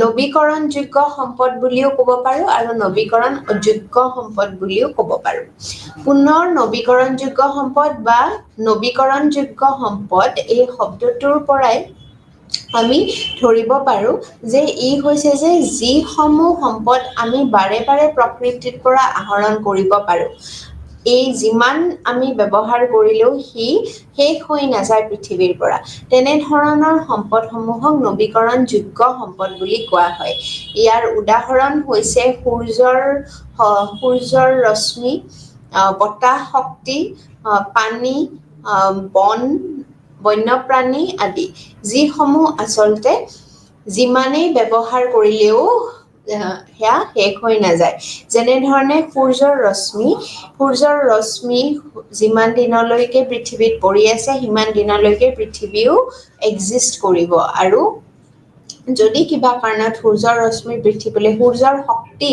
যদি পৃথিৱীলৈ অহা বন্ধ হৈ যায় পৃথিৱীও বাছি নাথাকিব গতিকে তেনে ধৰণৰ যিসমূহ শক্তি আছে বা বায়ু তেনে ধৰণৰ এটা শক্তি যাক আমি ৰোধ কৰিব নোৱাৰো সি নিজে হয় আৰু নিজে সি এই সাইকেল চলি আছে এখন পৃথিৱীৰ উৎপত্তিৰ দিনাৰে পৰা আৰু মানৱ জাতিৰ অস্তিত্বৰ দিনাৰে পৰা মানৱ জাতিয়ে সূৰ্য বতাহ পানী বন এইসমূহ পায়ে আছে গতিকে এই সম্পদসমূহ হৈছে যিবোৰ স্বাভাৱিকভাৱে আমি পুনৰাই সৃষ্টি কৰিব পাৰো ইয়াৰ উদাহৰণ সূৰ্যৰ ৰশ্মি হওক বতাহ শক্তি হওক পানী হওক ইত্যাদি ইয়াৰ পিছত আৰু এটা আছে যিটো পুনৰ নৱীকৰণযোগ্য যি নহয় বা নৱীকৰণ অযোগ্য সম্পদ বুলি কোৱা হয় এই নৱীকৰণ অযোগ্য সম্পদসমূহ এনে ধৰণৰ সম্পদ যিসমূহ আমি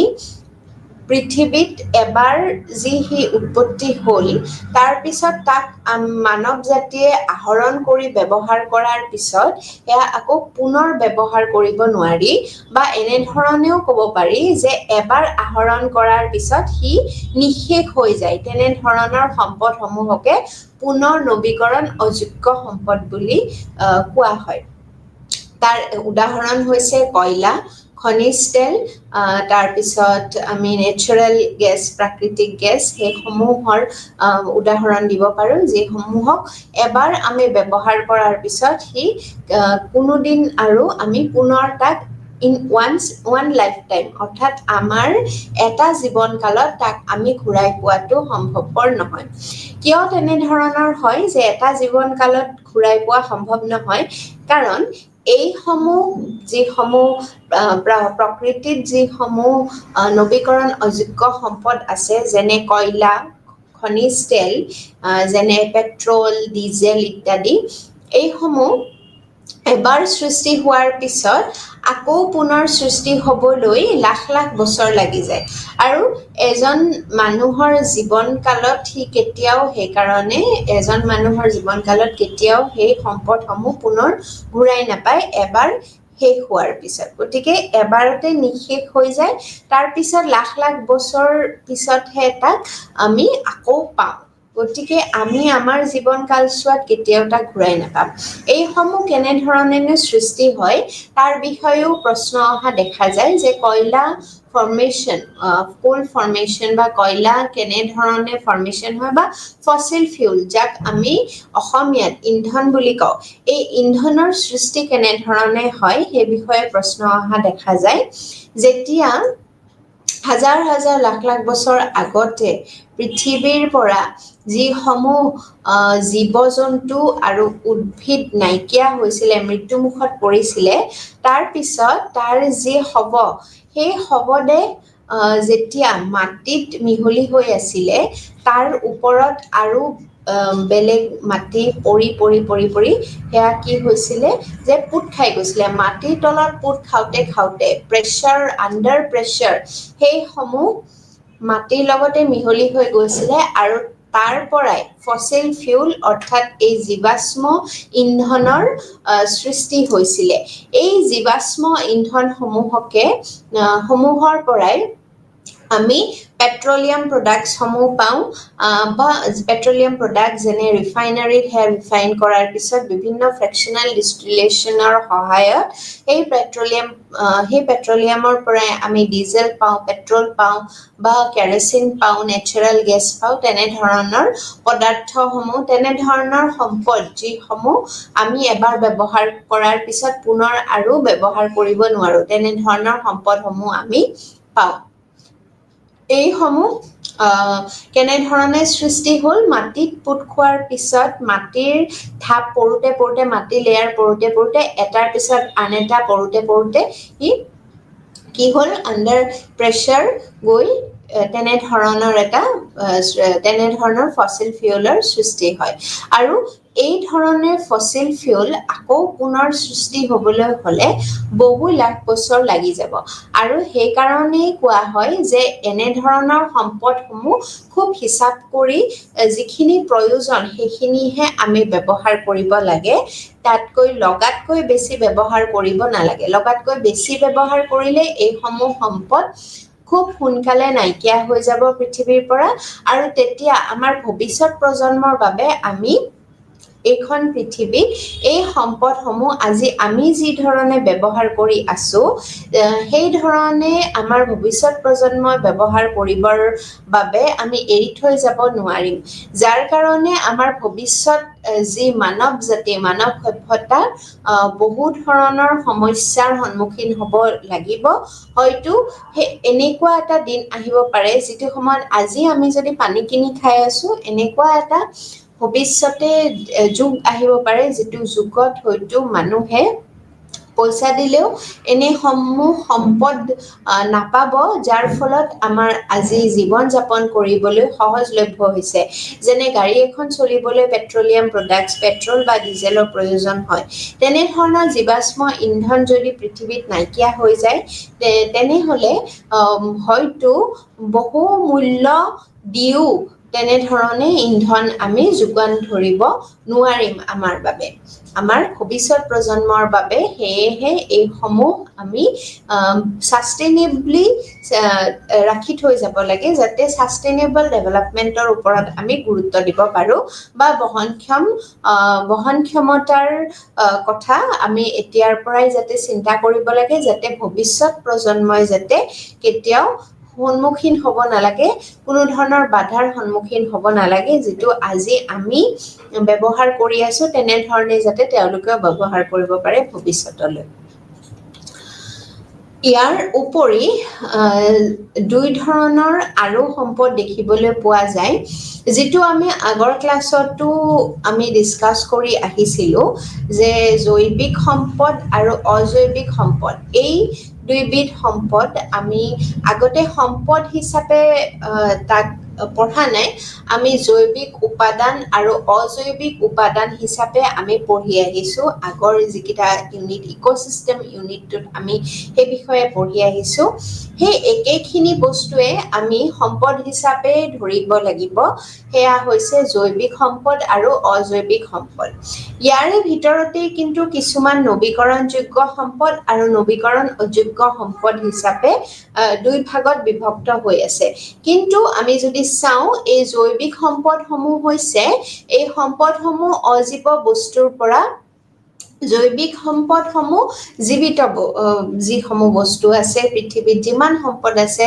বা যিসমূহ উপাদান আছে জীৱিত উপাদান সেই গোটেইসমূহ জৈৱিক সম্পদ আৰু অজৈৱিক সম্পদ বা অজীৱ সম্পদ হৈছে এই সম্পদসমূহ অজীৱ বস্তুৰ পৰা পোৱা যায় যেনে ইয়াৰ উদাহৰণ হৈছে বায়ু পানী মাটি খনিজ পদাৰ্থ আদি আৰু জৈৱিক পদাৰ্থসমূহ হৈছে যিসমূহত প্ৰাণ থাকে জীৱ থাকে যেনে গছ লতা বা যিকোনো মানৱ জাতি হওক বা অন্য জীৱ-জন্তু অন্য উদ্ভিদ এইসমূহ জৈৱিক সম্পদ গতিকে আমি আকৌ এবাৰ ইয়াক আমি ডিসকাস কৰি লৈছো প্ৰাকৃতিক সম্পদ কি হয় আৰু তাৰ ভাগ এই সমূহৰ বিষয়ে প্ৰশ্ন সচৰাচৰ পৰীক্ষাত দেখিবলৈ পোৱা যায় ইয়াৰ লগতে প্ৰাকৃতিক সম্পদৰ যি দুই ধৰণৰ সম্পদ আছে নৱীকৰণ যোগ্য সম্পদ আৰু নৱীকৰণ অযোগ্য সম্পদ বা ইয়াক পুনৰ নৱীকৰণ যোগ্য সম্পদ বা পুনৰ নৱীকৰণ অযোগ্য সম্পদ বুলিও কোৱা হয় এই দুইটাৰ মাজৰ যি পাৰ্থক্য সেই পাৰ্থক্য 2-3 নম্বৰৰ দেখিবলৈ পোৱা যায় এই পাৰ্থক্য সোধা প্ৰশ্নত দেখিবলৈ পোৱা যায় যদি তেনে ধৰণৰ প্ৰশ্ন আহে আমি প্ৰথমতে দুয়োৰে ডেফিনেশন লিখিব লাগিব যে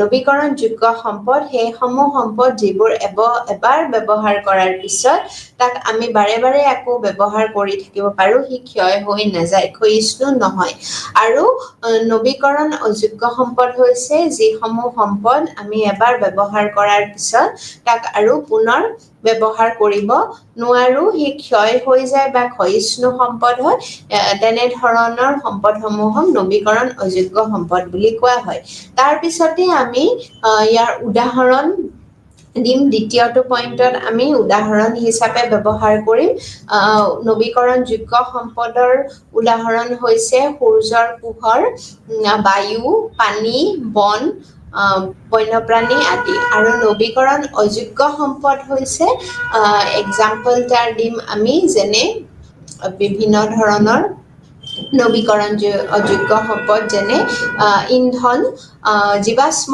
ইন্ধন তাৰে ভিতৰত আমি কয়লা লিখিব পাৰো পেট্ৰল ডিজেল আদি লিখিব পাৰো এতিয়া এই দুয়োটাৰে ব্ৰড ডিফাৰেন্স এইকেইটা আমি যদি ডিফাৰেন্স প্ৰশ্নত আহে তেনেহলে আমি এইকেইটা আনসাৰত এইকেইটা পইণ্টছ আমি উল্লেখ কৰিব লাগিব কিন্তু ইয়াৰ ভিতৰতো কিছুমান আছে যিসমূহ ক্ষয়িষ্ণু হয় আৰু কিছুমান একেবাৰে অক্ষয়িষ্ণু নহয় এতিয়া আমি যদি নৱীকৰণ যোগ্য সম্পদৰে অকল উদাহৰণ কেইটা চাবলৈ যাওঁ তেনেহলে নৱীকৰণ যোগ্য সম্পদৰ এটা উদাহৰণ হৈছে সূৰ্যৰ পোহৰ আমি জানো যে কেতিয়াও হি ক্ষয় হৈ নাযায় হি যেনে ধৰণে আছে আজি হাজাৰ বছৰ আগতে পৃথিৱীত যেনে ধৰণে আছিলে পৃথিৱীৰ উৎপত্তিৰ দিনৰ পৰা আজি পৰ্যন্ত তেনে ধৰণেই আছে গতিকে সূৰ্যৰ পোহৰ কেতিয়াও ক্ষয়িষ্ণু নহয় কিন্তু তাৰ বিপৰীতে আমি যদি নৱীকৰণ যোগ্য সম্পদৰে আমি যদি পানীৰ উদাহৰণ লওঁ তেনেহলে পানী ক্ষয়িষ্ণু হ'ব পাৰে কাৰণ পানীৰ যিটো সাইকেল সেই পানীৰ সাইকেলটো সদায় ওয়াটাৰ সাইকেল আমি পিছলৈ পঢ়িম এই ইউনিটতে আমি পঢ়িম ইয়াৰ বিষয়ে যে পানী এনেকুৱা এবিধ সম্পদ যি কিন্তু শুকাই যাব পাৰে বা তাৰ যি গতি সেই নদীৰ যি গতি ধাৰাৰ গতি সেই গতি সলনি হ'ব পাৰে যাৰ ফলত কি হ'ব পাৰে সেই পানী অন্য কোনো ঠাইলৈ যি ঠাইৰে হি বৈ গৈ থাকে সেই ঠাইৰে নগৈ অন্য ঠাইলৈ হি তাৰ যি দিশ সেই দিশ সলাব পাৰে আৰু তেতিয়া যি আগৰ ঠাই সেই ঠাই শুকান হৈ যাব পাৰে গতিকে বা গ্ৰাউণ্ড ৱাটাৰ যি আমি ভূগৰ্ভস্থলৰ যি পানী সেই পানী সময়ে সময়ে দেখিবলৈ পোৱা যায় যে সেই পানী কমি গৈছে বা পানী যিটো ৱাটাৰ টেবল যিটো এই ৱাটাৰ টেবল কমি যোৱা তললৈ যোৱা দেখিবলৈ পোৱা যায় তাৰ কাৰণে আচলতে দায়ী কিছুমান মানৱ সৃষ্ট কিছুমান এনে ধৰণৰ নিৰ্মাণ কাৰ্য চলে যাৰ ফলত ৱাটাৰ টেবলটো কমি যোৱা দেখিবলৈ পোৱা যায় বা মানুহৰ অপব্যৱহাৰৰ কাৰণেও পানী কমি যোৱা দেখিবলৈ পোৱা যায় গতিকে সেই বিষয়ে আমি পিছত আলোচনা কৰিম বিতংকৈ কিন্তু এতিয়া আমি জানিব লাগিব যে এনে কিছুমান নৱীকৰণযোগ্য সম্পদ আছে যাক আমি যদি হিসাব কৰি ব্যৱহাৰ নকৰো তেনেহলে সেই সমূহ সম্পদ কিন্তু সুদূৰ ভৱিষ্যতত এনে ধৰণে হি ক্ষয় হৈ যাব যে তাক পুনৰাই পোৱাটো সম্ভৱপৰ নহব যদিও সাগৰ মহাসাগৰত পানীৰ পৰিমাণ কমা নাই বৰঞ্চ গ্লোবেল ওয়াৰ্মিঙৰ কাৰণে পানীৰ যি লেভেল সাগৰীয় লেভেল বা মহাসাগৰীয় যি লেভেল সেই লেভেল বঢ়াহে দেখিবলৈ পোৱা যায় বা সেই লেভেল বাঢ়ি যোৱাৰ ফলত আকৌ বানপানীৰ সৃষ্টি হোৱাৰ এটা আশংকা দেখিবলৈ পোৱা যায় যিহেতু গোলকীয় উষ্ণতা বৃদ্ধিৰ ফলত বৰফ গলে বৰফ গ্লেচিয়াৰ সমূহ গলাৰ ফলত পানীৰ লেভেল বাঢ়ি যোৱা দেখিবলৈ পোৱা যায় কিন্তু আমি যদি ভালদৰে যদি লক্ষ্য কৰো তেনে হলে আমি জানো যে আমাৰ মানুহৰ বাবে উপযোগী মাত্ৰ 1% পানীহে আছে গতিকে সেই 1% পানীৰ ভিতৰত আমি গোটেই পৃথিৱীবাসীয়ে সেই পানীৰ ওপৰতে নিৰ্ভৰশীল আমাৰ দৈনন্দিন জীৱনৰ কাৰ্যসমূহৰ বাবে যদি নদীৰ পানীও আমি তেনেধৰণে ব্যৱহাৰ কৰিব পাৰো কিন্তু সাগৰীয় বা মহাসাগৰীয় যি লৱণযুক্ত পানী হয় সেই পানী কিন্তু আমি আমাৰ কোনো কামতে তেনেধৰণৰ কোনো day to day activities apart from business work industrial যিসমূহ কাম সেইসমূহৰ বাদে বা ইম্পৰ্ট এক্সপৰ্টছ জাহাজ আদি চলে তেনেধৰণৰ কামৰ বাদে সেই সাগৰীয় বা মহাসাগৰীয় পানী আমাৰ বাবে প্ৰয়োজনীয় নহয় আমাৰ ডে টু ডে লাইফৰ বাবে প্ৰয়োজনীয় নহয় কাৰণ সেয়া লৱণযুক্ত পানী হয় গতিকে পানীৰ যি আণ্ডাৰগ্ৰাউণ্ড লেভেল সেইখিনি পানী ভূগৰ্ভস্থলত থকা পানী আৰু লগতে সাৰফেস ওয়াটাৰ যেনে নদী পুখুৰী আদি বিল আদি সেই পানীখিনি আমাৰ বাবে খুব বেছি ইম্পৰ্টেন্ট হয় আৰু ওয়েটল্যান্ড সমূহ বিল সমূহ থকাৰ কাৰণে তাৰ যিটো বাতাবৰণ সেই এৰিয়াৰ যি বাতাবৰণ সেয়াও সন্তুলনত থাকে গতিকে তাৰ পৰা আমি এইখিনি আমি ডিসকাস কৰিব পাৰো বা সাৰাংশ ওলাব পাৰো যে আমি এই নৱীকৰণ অযোগ্য সম্পদসমূহটো বচাব লাগে তাৰ লগতে নৱীকৰণযোগ্য সম্পদ কিছুমানো এনে ধৰণৰ আছে যিসমূহ আচলতে আমি ৰক্ষা কৰাটো প্ৰয়োজনীয় যেনে তাৰ উদাহৰণ হৈছে পানী এতিয়া প্ৰাকৃতিক সম্পদৰ যি গুৰুত্ব সেই বিষয়ে আমি আলোচনা কৰিম তাৰ আগতে আমি এইখিনি সম্পূৰ্ণ কৰি লৈছো ডিসকাশন এই নৱীকৰণযোগ্য যদি প্ৰশ্নত আহে নৱীকৰণযোগ্য সম্পদ আৰু নৱীকৰণযোগ্য সম্পদৰ বিষয়ে যদি প্ৰশ্ন আহে যে ডিফাৰেন্সটো সোধা হয় তেনেহলে আমি এইকেইটা পইণ্টছ যিকেইটা আমি ডিসকাস কৰিলো সেই পইণ্ট কেইটা আমি উল্লেখ কৰিব লাগিব আৰু এই দুটা হৈছে ব্ৰড ক্লাসিফিকেশন ইয়াৰ লগতে নৱীকৰণযোগ্য সম্পদ আৰু নৱীকৰণ অযোগ্য সম্পদৰ বাহিৰেও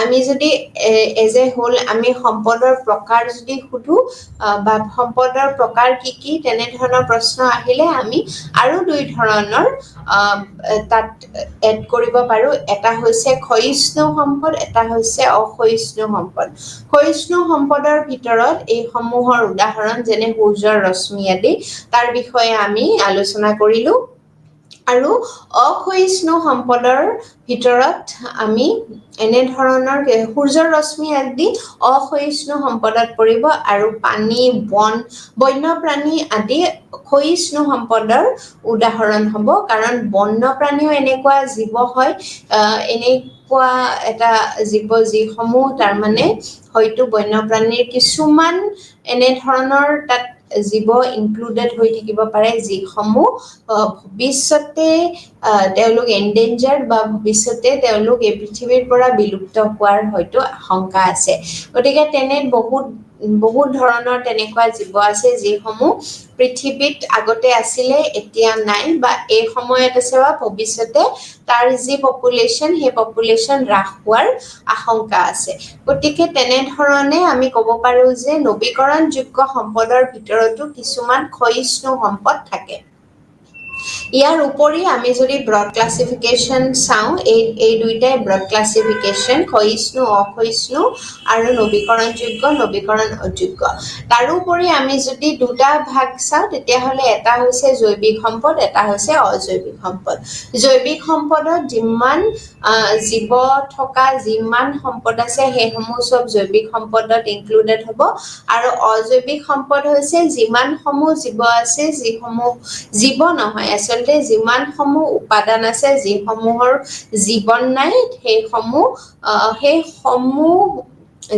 সেইসমূহ উপাদানে নৱীকৰণ অজৈৱ বা অজৈৱিক সম্পদত ইনক্লুডেড হৈ থাকিব এতিয়া আমি প্ৰাকৃতিক সম্পদৰ গুৰুত্বৰ বিষয়ে আলোচনা কৰিম প্ৰাকৃতিক সম্পদৰ গুৰুত্ব এনেধৰণে যে প্ৰাকৃতিক সম্পদ অবিহনে মানৱ সভ্যতাই যি এই পৃথিৱীত অত বছৰৰ পৰা জীৱশ্ৰেষ্ঠ হৈ জীয়াই আছে আৰু ভৱিষ্যতলৈও জীৱশ্ৰেষ্ঠ হৈ থাকিবলৈ চেষ্টা কৰি আছে তেনেধৰণে কিন্তু প্ৰাকৃতিক সম্পদৰ প্ৰতি যদি আমি গুৰুত্ব প্ৰদান নকৰোঁ তেনেহ'লে কিন্তু এই জীৱশ্ৰেষ্ঠ মানৱে বহু সমস্যাৰ সন্মুখীন হ'বলগীয়া হ'ব পাৰে প্ৰাকৃতিক সম্পদৰ প্ৰথম যেতিয়া চিভিলাইজেশ্যন আৰম্ভ হৈছিলে মানৱ সভ্যতা যেতিয়া পৃথিৱীত আৰম্ভ হৈছিলে তেতিয়াৰ পৰাই আমি দেখিবলৈ পোৱা গৈছে আমি হিষ্ট্ৰীত দেখিবলৈ পাওঁ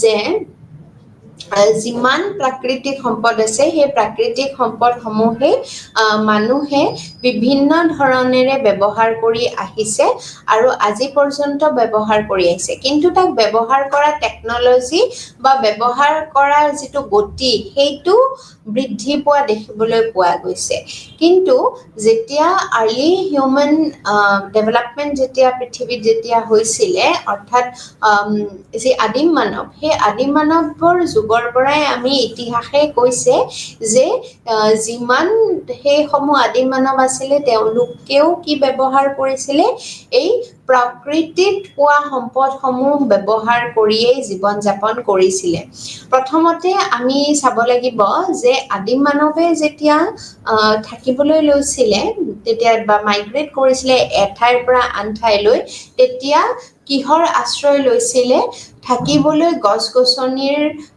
আশ্ৰয় বা যি গুহাসমূহ আছে সেই গুহাসমূহৰ আশ্ৰয় লৈছিলে প্ৰাকৃতিকভাৱে পোৱা তাৰ পিছতেই খাবলৈও খাদ্য প্ৰকৃতিৰ পৰাই পাইছিলে তেতিয়া কোনো ধৰণৰ জুইৰ আৱিষ্কাৰ যেতিয়া হোৱা নাছিলে তেতিয়া সেই যি কেঁচা সামগ্ৰী পোৱা গৈছিলে বনত সেইসমূহে ভক্ষণ কৰি জীয়াই আছিলে আৰু তেনেধৰণে লাহে লাহে মানৱ সভ্যতাৰ যেতিয়া বিকাশ হ'ল তেতিয়াও আমি জানো যে যেনে সিন্ধু উপত্যকাত যেনেধৰণে আমি যদি উদাহৰণ চাবলৈ যাওঁ তেনেহ'লে আমি দেখিবলৈ পাওঁ যে মানৱ সভ্যতাই যেতিয়াই সভ্যতাৰ আৰম্ভণি নদীৰ ওচৰত কৰে নদীৰ ওচৰত কাৰণ তাত নদীৰ সেই পানী মানুহে শিকিলে যে নদীৰ পানী ব্যৱহাৰ কৰিবলৈ উপযোগী আৰু বিভিন্ন ধৰণে কামত আহে ধোৱা মেলা কৰিবলৈতো কামত আহে প্ৰথমতেই হৈছে যে খেতিৰ কথা খেতি কৰিবলৈ মানুহে যেতিয়া শিকিলে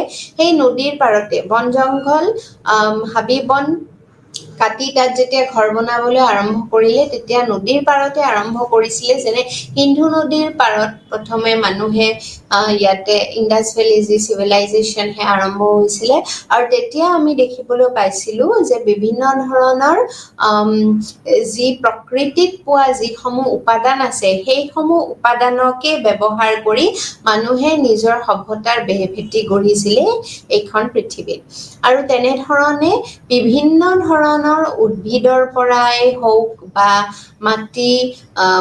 মাটি বালিয়ে হওক বা নদীৰ পানীৰ পৰাই হওক বিভিন্ন ধৰণেৰে মানুহে বিভিন্ন সময়ত ব্যৱহাৰ কৰি আহিছে এই সমূহ সম্পদক আৰু ভৱিষ্যতলৈও কৰি থাকিব কিন্তু তাক ব্যৱহাৰ কৰাৰ যিসমূহ আহিলা সেই আহিলাসমূহ নতুন হৈ যাবলৈ ধৰিছে বা সেই টেকনিকসমূহ নতুন হৈ গৈছে আৰু ভৱিষ্যতেও হৈ যাব কিন্তু প্ৰকৃতিত পোৱা যিসমূহ সম্পদ আছে সেই সম্পদ অবিহনে পৃথিৱীত মানৱ সভ্যতাই হওক বা অন্য জীৱই হওক জীয়াই থকাটো সম্ভৱপৰ নহয় লাহে যেতিয়া শিল্প উদ্যোগসমূহ গঢ়ি তুলিলে তেতিয়া শিল্পৰ বাবে কেঁচা মালো এই প্ৰকৃতিৰ পৰাই আহৰণ কৰা হৈছিলে আৰু মানুহৰ জীৱন ধাৰণৰ বাবে যিসমূহ প্ৰয়োজনীয় সামগ্ৰী আছে যেনে খাদ্য পানী বায়ু আদি সকলোবোৰ আহৰণ কৰাত প্ৰকৃতিয়ে আমাক সহায় কৰি আহিছে আৰু পৰিৱেশৰ সমতাও এই প্ৰকৃতিয়ে বজাই ৰাখে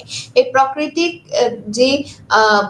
যিটো এটা বাতাবৰণ সেই বাতাবৰণটো আমাৰ সাৰ্ভাইভালৰ বাবে আমাৰ জীয়াই থাকিবলৈ উপযোগী কৰি তোলে এই প্ৰকৃতিয়ে গছ বন য'ত বেছিকৈ থাকিব সেই গছ বন বেছি থকা ঠাইতে দেখিবলৈ পাওঁ যে সেই ঠাই খুব নিৰ্মল হয় সেই ঠাই খুব ধুনীয়া বতাহ বলি থাকে আৰু যাৰ কাৰণে প্ৰকৃতিৰ ভাৰসাম্যতা বজাই ৰখাত সহায় কৰে ঠিক তেনেধৰণে এই প্ৰকৃতিয়ে অৰ্থনৈতিক উন্নয়নতো সহায় কৰা দেখিবলৈ পোৱা যায় অৰ্থনৈতিক উন্নয়নত বিভিন্ন ধৰণেৰে সহায় কৰি আহিছে প্ৰকৃতিয়ে যেনে আমি যদি ইণ্ডাষ্ট্ৰি সমূহৰ কথা ফেক্টৰী সমূহৰ কথা যদি আমি চাওঁ তেনেহলে এই কাগজ কল কাৰখানা তাৰ পিছত এই ফাৰ্নিচাৰৰ যিসমূহ দোকান আছে বা কাঠৰ যি ব্যৱসায় সেই সমূহ ব্যৱসায় কৰি বহুত মানুহ আজিলৈকে লাভান্বিত হোৱা দেখিবলৈ পোৱা গৈছে আৰু এই সমূহ প্ৰকৃতিৰ পৰাই পোৱা উপাদান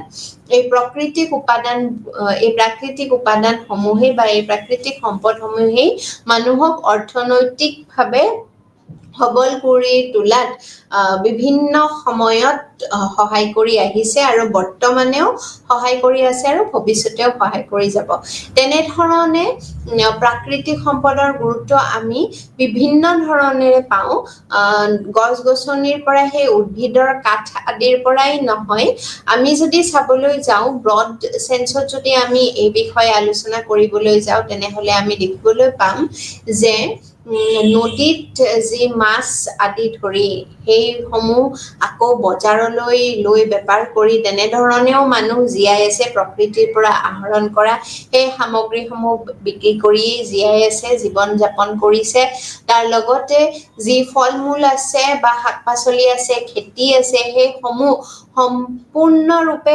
অৰ্থনৈতিকভাৱে স্বাৱলম্বী কৰি তোলাত মানুহক মানৱ জাতিক সহায় কৰিছে প্ৰকৃতিয়ে খেতি নহলে মানুহ কি খাই জীয়াই থাকিব গতিকে খেতি কৰাত আটাইতকৈ বেছি গুৰুত্বপূৰ্ণ ভূমিকা পালন কৰিছে প্ৰকৃতিয়ে কাৰণ মাটিত যি সাৰ সেই যোগান ধৰে প্ৰকৃতিতেই এই সমূহ খেতি হয় আৰু তেনেধৰণে প্ৰকৃতিয়েই আমাক অৰ্থনৈতিকভাৱে সহায় কৰি আহিছে এই সমূহৰ লগতে আৰু এটা হৈছে যে মানুহে অৱসৰ বিনোদনৰ বাবে প্ৰাকৃতিক ঠাইসমূহ যি প্ৰাকৃতিকভাৱে মনোৰম দৃশ্যসমূহ থাকে সেই দৃশ্যসমূহ বাছি লোৱা দেখিবলৈ পোৱা যায় কাৰণ কনক্ৰিটৰ পৃথিৱীত মানুহে এনেধৰণৰ কিছুমান ঠাইলৈ যাবলৈ ইচ্ছা কৰে যিসমূহ ঠাইত আচলতে অৱসৰ বিনোদনৰ বাবে যায় যি ঠাইত কোনো ধৰণৰ কোলাহলৰ পৰিৱেশ নাথাকে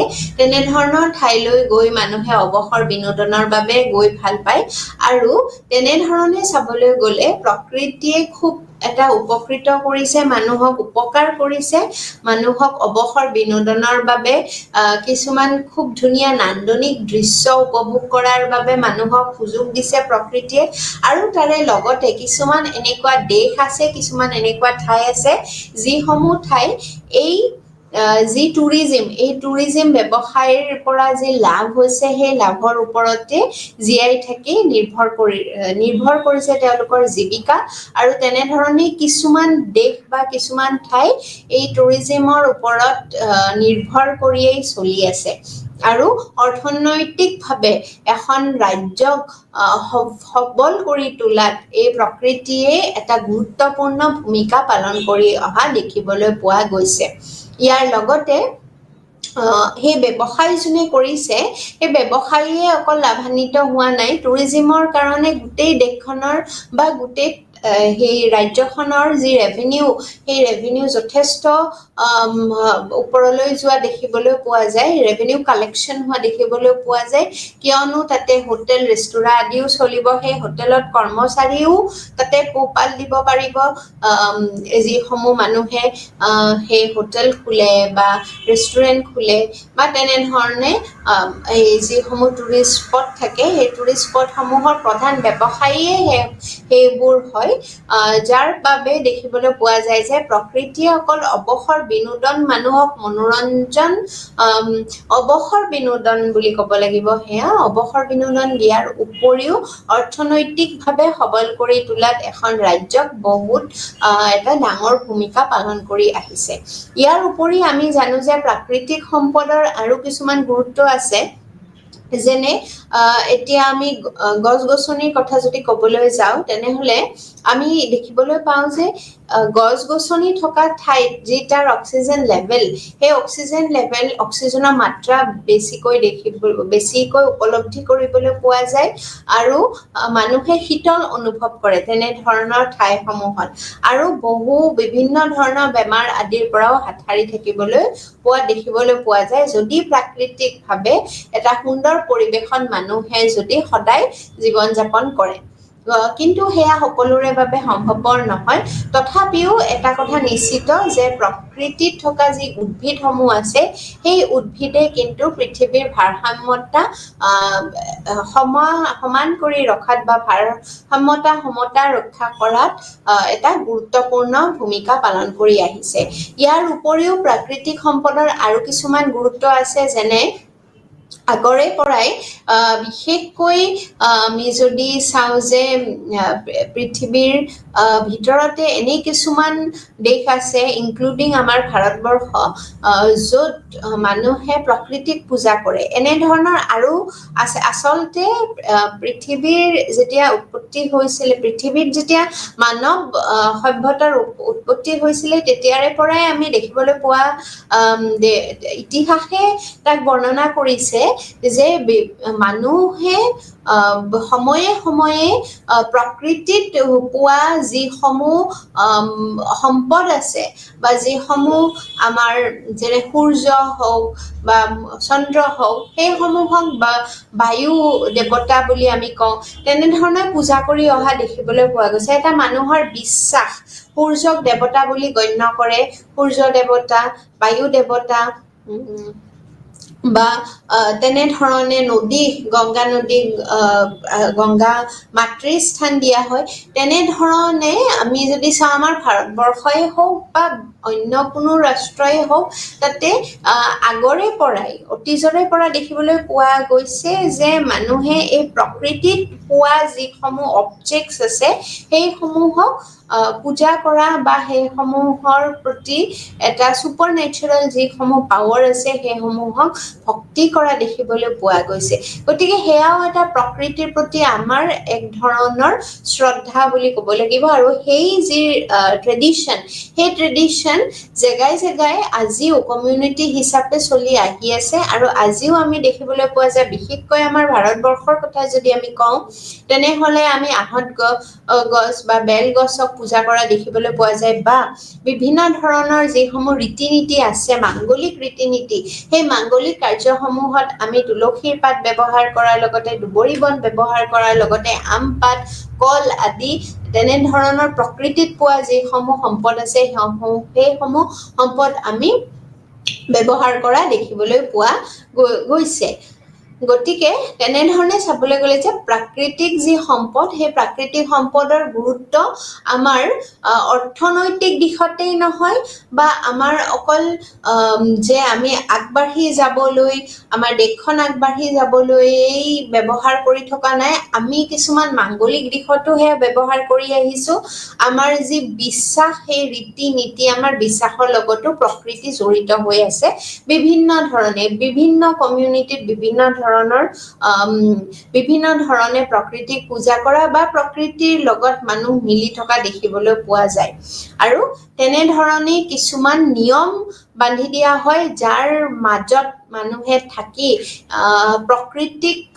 প্ৰকৃতিৰ ৰক্ষণাবেক্ষণো কৰে যেনে ধৰণে আমি যদি উদাহৰণ দিওঁ জইণ্ট ফৰেষ্ট মেনেজমেণ্ট এনেকুৱা এটা পদ্ধতি যাৰ ফলত কি হয় যে বনাঞ্চলৰ আশে-পাশে যিখিনি মানুহ থাকে সেই মানুহখিনিয়ে কি কৰে সেই যি বন আছে ওচৰ পাজৰৰ সেই এৰিয়া কি কৰে প্ৰটেক্ট কৰে আৰু তাৰ বিনিময়ত সেই বনৰ পৰা ফল-মূল কাঠ আদি তেওঁলোকে খৰি আদি তেওঁলোকে দৈনন্দিন জীৱনৰ বাবে বা ব্যৱসায়ৰ খাতিৰত তেওঁলোকে লোকেল মাৰ্কেটত গৈ বিক্ৰী কৰিবলৈ তেনেধৰণে আহৰণ কৰিব পাৰে সেই সম্পদ তাৰ বিনিময়ত কিন্তু সেই ওচৰ পাজৰৰ যিমানখিনি মানুহ আছে সেই মানুহখিনিয়ে কি কৰে সেই যিটো এৰিয়া সেই এৰিয়াক ৰক্ষণাবেক্ষণ দিয়ে গতিকে তেনেধৰণে চাবলৈ গ'লে আমি দেখিবলৈ পাওঁ যে প্ৰকৃতিয়ে আমাক যেনেধৰণে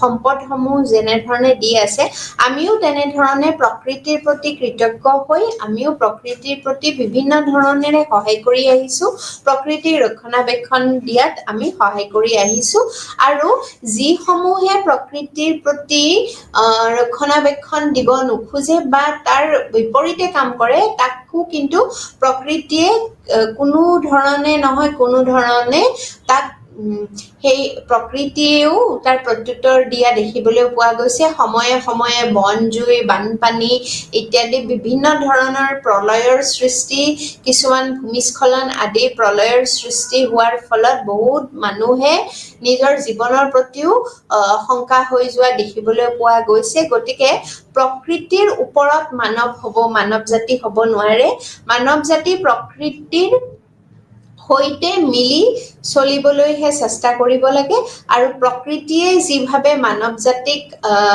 আজি পৰ্যন্তলৈ যেনে ধৰণে সম্পদৰ সেই সম্পদসমূহ ব্যৱহাৰ কৰিবলৈ উদাৰ হাতেৰে প্ৰদান কৰিছে সেই উদাৰ মনেৰেই ঠিক তেনেধৰণে মানৱ জাতিও প্ৰাকৃতিক যি সম্পদ সেয়া ভৱিষ্যত প্ৰজন্মৰ কাৰণে বচাই ৰাখিবলৈ চেষ্টা কৰাটো অতিকৈ প্ৰয়োজনীয় আৰু এই সময়ৰ এটা আটাইতকৈ গুৰুত্বপূৰ্ণ বিষয় প্ৰাকৃতিক সম্পদৰ সংৰক্ষণ কেনেধৰণে কৰা উচিত যিসমূহ উপাদান আছে বা বস্তুসমূহ পুনৰ ব্যৱহাৰ আৰু পুনৰ চক্ৰবদ্ধ কৰা অৰ্থাৎ ৰিইউজ আৰু ৰিচাইকেল এই দুটা এনেধৰণৰ ওয়েষ্ট মেনেজমেন্ট যি প্ৰক্ৰিয়া যাৰ ফলত প্লাষ্টিক হওক বা তেনেধৰণৰ যিসমূহ প্লাষ্টিকৰ বটল তেনেধৰণৰ যিসমূহ সম্পদ আছে সেই সম্পদসমূহ যিসমূহ বস্তু আছে সেই বস্তুসমূহ আমি ব্যৱহাৰ কৰিব পাৰোঁ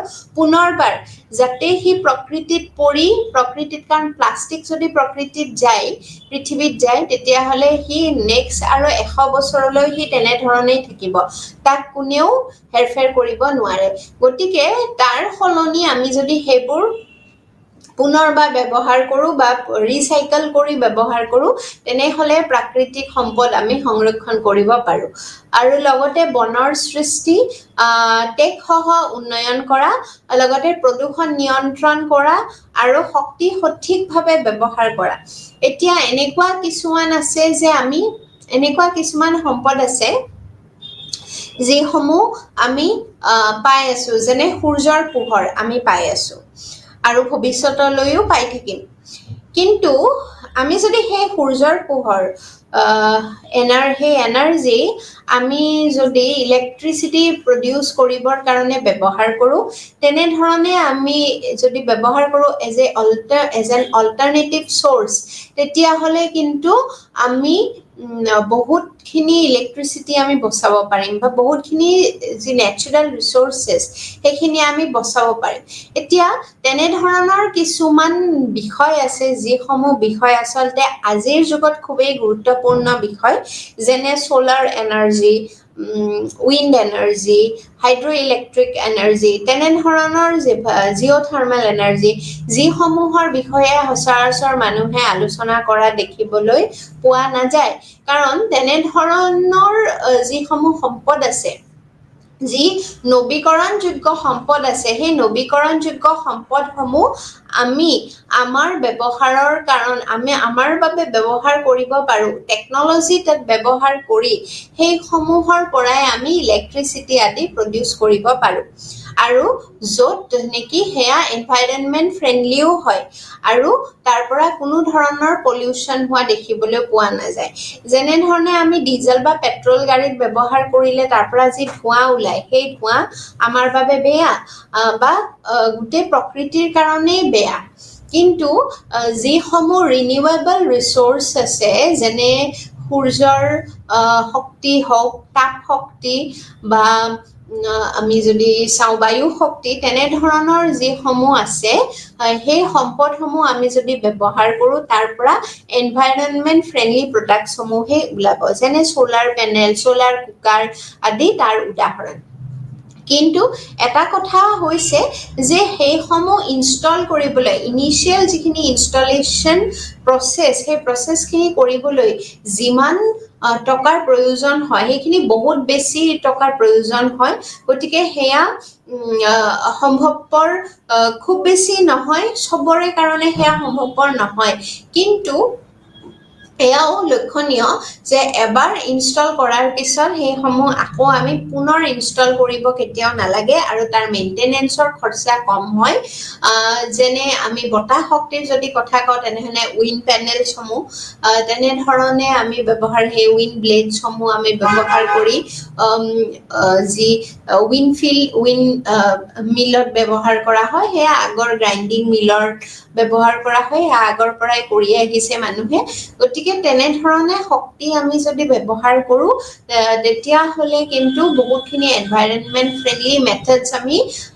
ইউজ কৰিব পাৰিম আচলতে এই প্ৰাকৃতিক সম্পদসমূহ নৱীকৰণযোগ্য সম্পদসমূহ আমি ব্যৱহাৰ কৰি যিসমূহ নৱীকৰণ অযোগ্য সম্পদ আছে সেই নৱীকৰণ অযোগ্য সম্পদসমূহক আমি বেছিকৈ এক্সপ্লইট হোৱাৰ পৰা আমি ৰক্ষা কৰিব পাৰো কিন্তু সেয়াই যে সেইবোৰ কৰিবলৈ হ'লে সেইবোৰ ব্যৱহাৰ কৰিবলৈ হ'লে ডাঙৰ এৰিয়াৰ প্ৰয়োজন হয় আৰু লগতে টকাৰো প্ৰয়োজন হয় গতিকে যিসমূহ আমাৰ এতিয়া এখন দেশত আমাৰ ভাৰতবৰ্ষৰ কথাই যদি কওঁ যে আগশাৰীৰ যিসমূহ কোম্পানী আছে সেই কোম্পানীসমূহে আচলতে চৰকাৰৰ লগত জড়িত হৈ ওতঃপ্ৰোতভাৱে যদি আগবাঢ়ি আহে এনে ধৰণৰ যেনে সেমিকণ্ডাক্টৰ ব্যৱহাৰ কৰি সেমিকণ্ডাক্টৰ যেনে সিলিকন আদি ব্যৱহাৰ কৰি বিদ্যুৎ উৎপন্ন কৰিবলৈ সোলাৰ পেনেল বহুৱা আদি কামসমূহ কৰিব পাৰে যাৰ ফলত যি আমাৰ সাষ্টেইনেবল ডেভেলপমেন্টৰ প্ৰতি আমি গুৰুত্ব দিব পাৰো এতিয়া পুনৰ নৱীকৰণযোগ্য আমি এটা এটাকে পঢ়িম কিছুমান সম্পদৰ বিষয়ে যি আমি পুনৰ নৱীকৰণযোগ্য পানী সম্পদৰ বিষয়ে ডিসকাস কৰিম পানীৰ পৰা আচলতে আমি যে ৰিনিউৱেবল ৰিসোৰ্স হয় পানী বা ওয়াটাৰ ৰিসোৰ্স তাৰ পৰা আমি জিঅ'থাৰ্মাল এনাৰ্জি বা তেনেধৰণৰ জিঅ'থাৰ্মাল এনাৰ্জি বা হাইড্ৰ ইলেক্ট্ৰিচিটি আদি আমি উৎপন্ন কৰিব পাৰো যে নদী বান্ধ বা ডেম আদি প্ৰস্তুত কৰাৰ ফলত সেই তাৰ পৰা আমি ইলেক্ট্ৰিচিটি জেনেৰেট কৰিব পাৰো গতিকে তেনেধৰণে আমি এই নৱীকৰণযোগ্য যি সম্পদ পানী সম্পদ সেই নৱীকৰণযোগ্য পানী সম্পদ আমি বিভিন্ন ধৰণে ব্যৱহাৰ কৰি আমি মানৱ সভ্যতাক আৰু খুব ওপৰলৈ নিবলৈ সহায় কৰিব পাৰো পুনৰ নৱীকৰণযোগ্য পানী সম্পদ বুলিলে সেই সকলো পানীৰ উৎসকে বুজায় য'ৰ নদী হ'ব পাৰে সেয়া সাগৰ বৰষুণৰ পানীও হ'ব পাৰে হ্ৰদো হ'ব পাৰে পুখুৰীও হ'ব পাৰে বা বিশাল সাগৰো হ'ব পাৰে তেনেধৰণে যে প্ৰকৃতিত পোৱা যায় এই পানী সম্পদ পানী আমি জানো যে 71% পানীৰে আৱৰা হৈ আছে তে পুনৰ নৱীকৰণযোগ্য পানীৰ যি উৎসসমূহ সেই উৎসসমূহনো কি প্ৰথমতে চাই লৈছো আহক ৰেইনফল বৰষুণ পৃথিৱীৰ সকলো নিৰ্মল পানীৰ প্ৰধান উৎসই হৈছে বৰষুণ তাৰ পিছতে সাৰফেস ওয়াটাৰ পৃষ্ঠ জল নদী হ্ৰদ পুখুৰী আৰু যিকোনো ওয়েটল্যান্ড আদিৰ উৎসত সঞ্চিত বৰষুণৰ পানীয়ে সাৰফেস ওয়াটাৰ বা পৃষ্ঠ জল যেনে নদী হ'ব পাৰে হেয়া হ্ৰদ হ'ব পাৰে পুখুৰী হ'ব পাৰে তাৰ পিছতে হৈছে যে গ্ৰাউন্ড ওয়াটাৰ বা ভূগৰ্ভস্থ পানী যি মাটিৰ তলত থকা পানী যি বৰষুণৰ দ্বাৰা পুনৰাই ভৰ্তি হয় গ্লেচিয়াৰ স্নোমেল হিমবাহ আৰু বৰফ গলন হিমবাহ গলিলে নদী আৰু হ্ৰদলৈ পানী যোগান দিয়ে আৰু সেই হিমবাহ গলাৰ ফলতেই অলপ আগতে যি ডিসকাস কৰিছিল যে গ্লেচিয়াৰ সমূহ যদি অতিপাত গ্ৰীষ্মৰ বাবে বা গোলকীয় উষ্ণতা বৃদ্ধি হোৱাৰ বাবে গ্লেচিয়াৰ সমূহ যদি মেল্ট হৈ যায় তেতিয়া হিমবাহ গলিলে সেই পানী আকৌ গৈ সাগৰ বা মহাসাগৰৰ যি লেভেল আছে সেই লেভেল বৃদ্ধি কৰাত আকৌ সহায় কৰে তাৰ ফলত আকৌ লেভেল বৃদ্ধি হলে তেতিয়া হলে যি নদীৰ পৃষ্ঠ হেয়াও বাঢ়িব আৰু বানপানী হোৱাৰ আশংকাই দেখা দিব গতিকে হিমবাহ গলিলে নদী আৰু হ্ৰদলৈ পানী যোগান দিয়ে কিন্তু এতিয়া আমি উৎসখিনিহে ডিসকাস কৰিছো এই পানী সম্পদৰ উৎস প্ৰথমতে আমি ৰেইনফলৰ বিষয়ে জানো যে বৰষুণ যিমানে বৰষুণ হ'ব কাৰণ বৰষুণ যেতিয়া নহয় খৰাং বতৰত পানী শুকাই যোৱা দেখিবলৈ পোৱা যায় আৰু বৰষুণ আহাৰ পিছতে কি হয় সেই পানীৰ যি উৎস সেই পানীৰ উৎস আকৌ পুনৰাই সৃষ্টি হোৱা দেখিবলৈ পোৱা যায় বা পুনৰ ভৰ্তি হোৱা দেখিবলৈ পোৱা যায় তাৰ পিছতে পৃষ্ঠ জল আমি দেখিবলৈ পাওঁ যে খৰালি সেই পৃষ্ঠ জল নদী আদিৰ যি লেভেল হেয়া লেভেল শুকাই যোৱা বালি আমি দেখিবলৈ পাওঁ বেছিভাগ আৰু মাটিৰ তলত থকা যি ভূগৰ্ভস্থ পানী সেই বৰষুণৰ দ্বাৰা পুনৰাই ভৰ্তি হয় আৰু হিমবাহ গলিলে নদী আৰু হ্ৰদলৈ পানী যোগান দিয়ে এতিয়া পানী সম্পদৰ কি গুৰুত্ব আছে পানী সম্পদ আমি সকলোৱে জানো পানীয় কৃষি আৰু উদ্যোগৰ বাবে অত্যন্ত প্ৰয়োজনীয় হয় পানীয়ে প্ৰাণীৰ প্ৰাণ পানী অবিহনে মানুহ জীয়াই থাকিব নোৱাৰে আৰু পৰিৱেশ আৰু জলচক্ৰৰ সমতাও ৰক্ষা কৰাত এই পানীয়ে প্ৰধান ভূমিকা পালন কৰি আহিছে জলজ জীৱ আৰু জৈৱ বৈচিত্ৰ্যকো সহায় কৰে আৰু জলবিদ্যুৎ উৎপাদনতো সহায় কৰে যি জলবিদ্যুৎ প্ৰক্ৰিয়া মই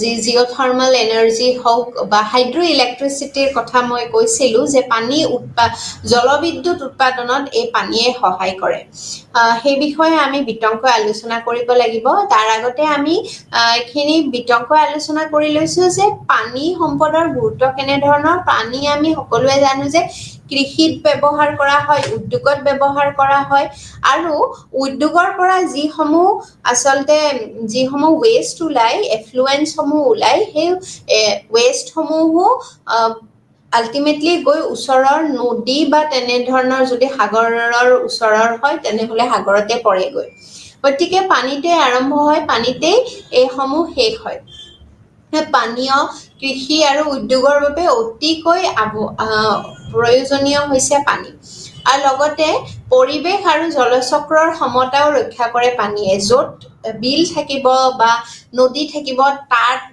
তাৰ পৰা যিটো যি বাষ্পীভৱন হৈ পানীৰ যি প্ৰক্ৰিয়া যি ওয়াটাৰ সাইকেল আৰম্ভ হ'ব সেইটোৱে গৈ আমাৰ সহায় কৰে ৰেইন ফৰ্মেশনত বৰষুণ হোৱাত আকৌ সহায় কৰে গতিকে পৰিৱেশ আৰু জলচক্ৰৰ সমতা ৰক্ষা কৰাত পানীয়ে সহায় কৰে লগতে জলজ জীৱ আৰু জৈৱ বৈচিত্ৰ্যকো সহায় কৰে আৰু জলবিদ্যুৎ উৎপাদনতো সহায় কৰে জলবিদ্যুৎ উৎপাদনত পানীৰ যি কাৰেন্ট সেই কাৰেন্টৰ পৰাই জলবিদ্যুৎ প্ৰস্তুত কৰা হয় নদী বান্ধ ডেম আদি কনস্ট্ৰাক্ট কৰাৰ পিছত এই জলবিদ্যুৎ প্ৰক্ৰিয়া আৰম্ভ কৰা হয় এই বিষয়ে আমাৰ হয়তো সাম্যক জ্ঞান নিশ্চয়কৈ আছে পুনৰ নৱীকৰণযোগ্য পানীৰ সম্পদৰ সংৰক্ষণ আমি কেনে ধৰণে কৰিব পাৰোঁ বৰষুণৰ পানী সংগ্ৰহ কৰি যাক আমি ৰেইন ওয়াটাৰ হাৰ্ভেষ্টিং বুলি কওঁ তাৰ লগতে পানী প্ৰদূষণ ৰোধ বন সৃষ্টি কৰিব পাৰি আৰু লগতে কৃষি আৰু গৃহস্থলীত পানীৰ টেক সহ ব্যৱহাৰ কৰিব পাৰি এতিয়া জলচক্ৰৰ বিষয়ে পঢ়ি লৈছো আহক জলচক্ৰ কেনে ধৰণৰ হয় বা ৱাটাৰ চাইকেলটো কেনে ধৰণে ৱাটাৰ চাইকেল চলি থাকে সেই বিষয়ে আমি জনাটো প্ৰয়োজনীয় কাৰণ পৰীক্ষাত এনে ধৰণৰ প্ৰশ্ন অহা দেখিবলৈ পোৱা যায় যে জলচক্ৰৰ বিষয়ে ডাইৰেক্ট শৰ্ট নোট লিখিবলৈ দিয়ে গতিকে ৱাটাৰ চাইকেল বা জলচক্ৰনো কেনে ধৰণে আমাৰ পৃথিৱীত চলি আছে সেই বিষয়ে আমি জানাটো উচিত জলচক্ৰ বা জলবৈজ্ঞানিক চক্ৰ বুলিলে সেই প্ৰক্ৰিয়াক বুজায় য'ত পানী বায়ুমণ্ডল আৰু পৃথিৱীৰ পৃষ্ঠৰ মাজত অবিৰতভাৱে ঘূৰি থাকে বাষ্পীভৱন ঘনীভৱন বৰষুণ আৰু সংগ্ৰহৰ দৰে ধাপসমূহৰ জৰিয়তে আৰু জলচক্ৰৰ মুখ্য কেইটামান ষ্টেপছ আছে সেই ষ্টেপছ কেইটা আমি জানি লোৱাটো প্ৰয়োজনীয় প্ৰথমতে হৈছে যে ইভাপৰেশ্যন অৰ্থাৎ বাষ্পীভৱন হৈ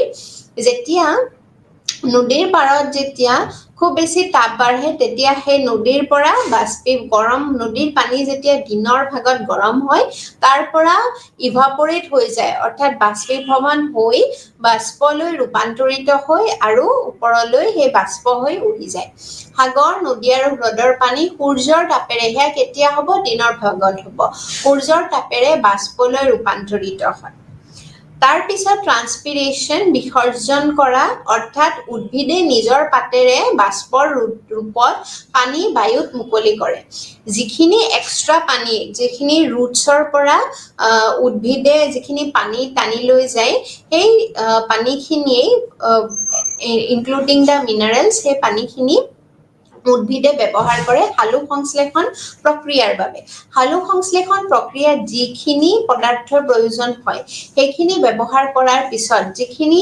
এক্সট্ৰা পানী থাকে সেই পানীখিনি উদ্ভিদে নিজৰ যি তাৰ বডি সেই তাৰ পৰা এৰি দিয়ে আৰু তাকে ট্ৰান্সপিৰেশ্যন বুলি কোৱা হয় বা বিসৰ্জন কৰে সেই উদ্ভিদে নিজৰ পাতেৰে বাষ্পৰ ৰূপত পানী বায়ুত মুকলি কৰি দিয়ে প্ৰথমটো হৈছে যে বাষ্পীভৱন হয় যি সূৰ্যৰ তাপেৰে যেতিয়া নদী বা হ্ৰদ আদি গৰম হোৱাৰ ফলত তাৰ পৰা বাষ্পীভৱন হৈ যায় আৰু লগতে উদ্ভিদেও নিজৰ পাতৰ পৰা সেই বাষ্পৰ ৰূপত পানী বায়ুত মুকলি কৰি দিয়ে তাৰ পিছতে হয় কনডেনসেশ্যন অৰ্থাৎ ঘনীভৱন য'ত বাষ্প ঠাণ্ডা হৈ সূক্ষ্ম পানীৰ ফুটালৈ ৰূপান্তৰিত হয় আৰু মেঘৰ সৃষ্টি কৰে মেঘত আমি যদি চাওঁ ড্ৰপলেটছ অফ ৱাটাৰ দেখিবলৈ পাওঁ আৰু তাৰ পিছতে সেই মেঘ গলিয়ে পিছত আকৌ বৰষুণৰ সৃষ্টি হয় যাক প্ৰেচিপিটেশ্যন বুলি কোৱা হয় মেঘে যেতিয়া বেছি তাৰ ভাৰসাম্য যেতিয়া কি বেলেন্স কৰিব যেতিয়া নোৱাৰে তেতিয়া তাৰ পৰা পানী বৰষুণৰ ৰূপে তললৈ ধৰালৈ নামি আহে আৰু তুষাৰ বা বৰফৰ ৰূপত মাটিত পৰে আৰু সেয়া সংগ্ৰহ হৈ পৰি থকা পানী নদী হ্ৰদ পুখুৰী আৰু সাগৰত সংগ্ৰহ হয় আৰু চক্ৰটো পুনৰ আৰম্ভ হয় তেনেধৰণে বৰষুণ হোৱাৰ পিছত সেইসমূহ আকৌ নদী হওক বা পুখুৰী হওক বা যিকোনো হ্ৰদ তাতে সেই চক্ৰটো পুনৰ সৃষ্টি হ'বৰ বাবে তাতে এই পানীসমূহ বৰষুণৰ পানীসমূহ আকৌ আহি পৰে আৰু তেনেধৰণে গোটেই চাইকেলটো চলি থাকে গতিকে আমি এটা কথা যিটো আৰম্ভণিতে উল্লেখ কৰিছিলো যে পানী নৱীকৰণযোগ্য সম্পদ কিন্তু ঠায়ে ঠায়ে সি শুকাই যায় কিন্তু এনেকুৱা নহয় যে তাৰ যিটো গোটেই প্ৰচেছ সেই প্ৰচেছটো ৱাটাৰ চাইকেল সেইটো বন্ধ হৈছে কৰবাত নহয় কৰবাত সেই ৱাটাৰ চাইকেলটো চলিয়েই আছে কাৰণ যি নদী সেই নদীৰ পৰা বাষ্পীভৱন হোৱা কেতিয়াও বন্ধ নহয় বা সেয়া কনডেনসেশ্যন হৈ ঘনীভৱন হোৱা কেতিয়াও বন্ধ নহয় বা তাৰ পৰা বৰষুণ হ'বই এঠাইত নহলেও আন ঠাইত হলেও হ'ব সেইকাৰণে কোৱা যায় যে দিনৰ ভাগত খুব প্ৰখৰ ৰ'দ দিলে ৰাতিৰ ভাগত বৰষুণ দিয়াৰ সম্ভাৱনা বেছিকৈ থাকে কাৰণ দিনৰ ভাগত যিমানেই প্ৰখৰ ৰ'দ দিব সিমানেই বাষ্পীভৱন হ'ব আৰু সিমানেই পিছলৈকে ৰাতিলৈকে ঠাণ্ডা হোৱাৰ পিছত কনডেন্স হৈ তাৰ পৰা আকৌ বৰষুণ দিয়াৰ সম্ভাৱনা বেছিকৈ থাকে এইখিনি আছিলে জলচক্ৰৰ বিষয়ে এতিয়া জলচক্ৰৰ গুৰুত্ব কেনেধৰণৰ আমি সেই বিষয়ে আলোচনা কৰি লৈছো আহক পৃথিৱীত পানীৰ সমতা ৰক্ষা কৰে লগতে জলচক্ৰই কি কৰে বৰষুণ সৃষ্টি কৰাত সহায় কৰে উদ্ভিদ আৰু প্ৰাণীৰ জীৱন ধাৰণত সহায় কৰে আৰু জলবায়ু আৰু তাপমাত্ৰাও নিয়ন্ত্ৰণ কৰে এতিয়া পৃষ্ঠজল আৰু ভূগৰ্ভস্থ পানীৰ যদি অতি ব্যৱহাৰ কৰা হয় তেতিয়াহ'লে কি হ'ব নিশ্চয়কৈ পানীৰ পৰিমাণ কমি যাব অতি ব্যৱহাৰৰ কাৰণসমূহনো কি হেয়া আমি এবাৰ চাই লৈছো আহক এয়া হৈছে ৰেপিড পপুলেশ্যন গ্ৰোথ অৰ্থাৎ দ্ৰুতভাৱে জনসংখ্যা বৃদ্ধি ইন্টেনসিভ এগ্ৰিকালচাৰ তীব্ৰ কৃষি যেতিয়া কৰা হয় অধিক যেতিয়া জলসিঞ্চনৰ প্ৰয়োজন হয় তেতিয়াও সেই পানীৰ অপব্যয় হয় আৰবানাইজেশ্যন এণ্ড ইণ্ডাষ্ট্ৰিয়েলাইজেশ্যন পানীৰ ব্যৱহাৰ আৰু প্ৰদূষণ দুয়োটাই বৃদ্ধি পায় আৰু লগতে ডিফৰেষ্টেশ্যন অৰ্থাৎ বৰষুণ হ্ৰাস আৰু ভূগৰ্ভস্থ পানী পুনৰ ভৰ্তিৰ বাধা পায় আৰু লেক অফ ৱাটাৰ মেনেজমেণ্ট পানী ব্যৱস্থাপনাৰ অভাৱ হয় আৰু অদক্ষ ব্যৱস্থাপনা আৰু অপচয়ৰ ফলতে পৃষ্ঠজল আৰু ভূগৰ্ভস্থ পানীৰ অতি ব্যৱহাৰ হোৱা দেখিবলৈ পোৱা যায় ইয়াৰ পৰিণামসমূহ কেনেধৰণৰ পৰিণামসমূহৰ ভিতৰত প্ৰথমতে আছে যে যি জলৰ যি লেভেল সেই জলপৃষ্ঠ তললৈ যোৱা দেখিবলৈ পোৱা যায় লোৱাৰিং অফ ৱাটাৰ লেভেল অৰ্থাৎ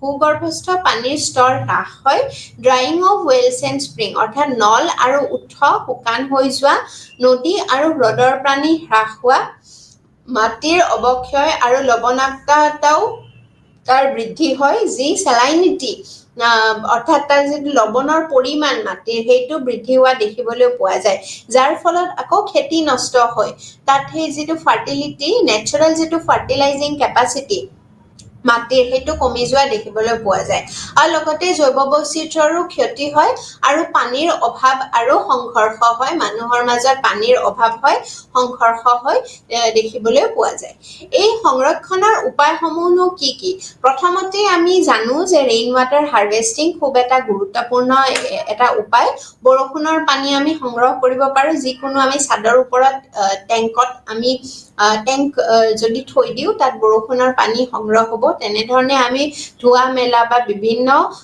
ঘৰুৱা কামত আমি সেই বৰষুণৰ পানী ব্যৱহাৰ কৰিব পাৰো ভূগৰ্ভস্থ পানী পুনৰ ভৰ্তিৰ প্ৰযুক্তি অৰ্থাৎ গ্ৰাউণ্ড ৱাটাৰ ৰিচাৰ্জ টেকনিকসমূহ আমি ব্যৱহাৰ কৰিব পাৰো বা যথোপযুক্ত সিঞ্চন প্ৰণালী তাৰ পিছতে বনৰ সৃষ্টি আদি আমি কামসমূহ কৰিব পাৰো এইখিনি আছিল আজিলৈ নমস্কাৰ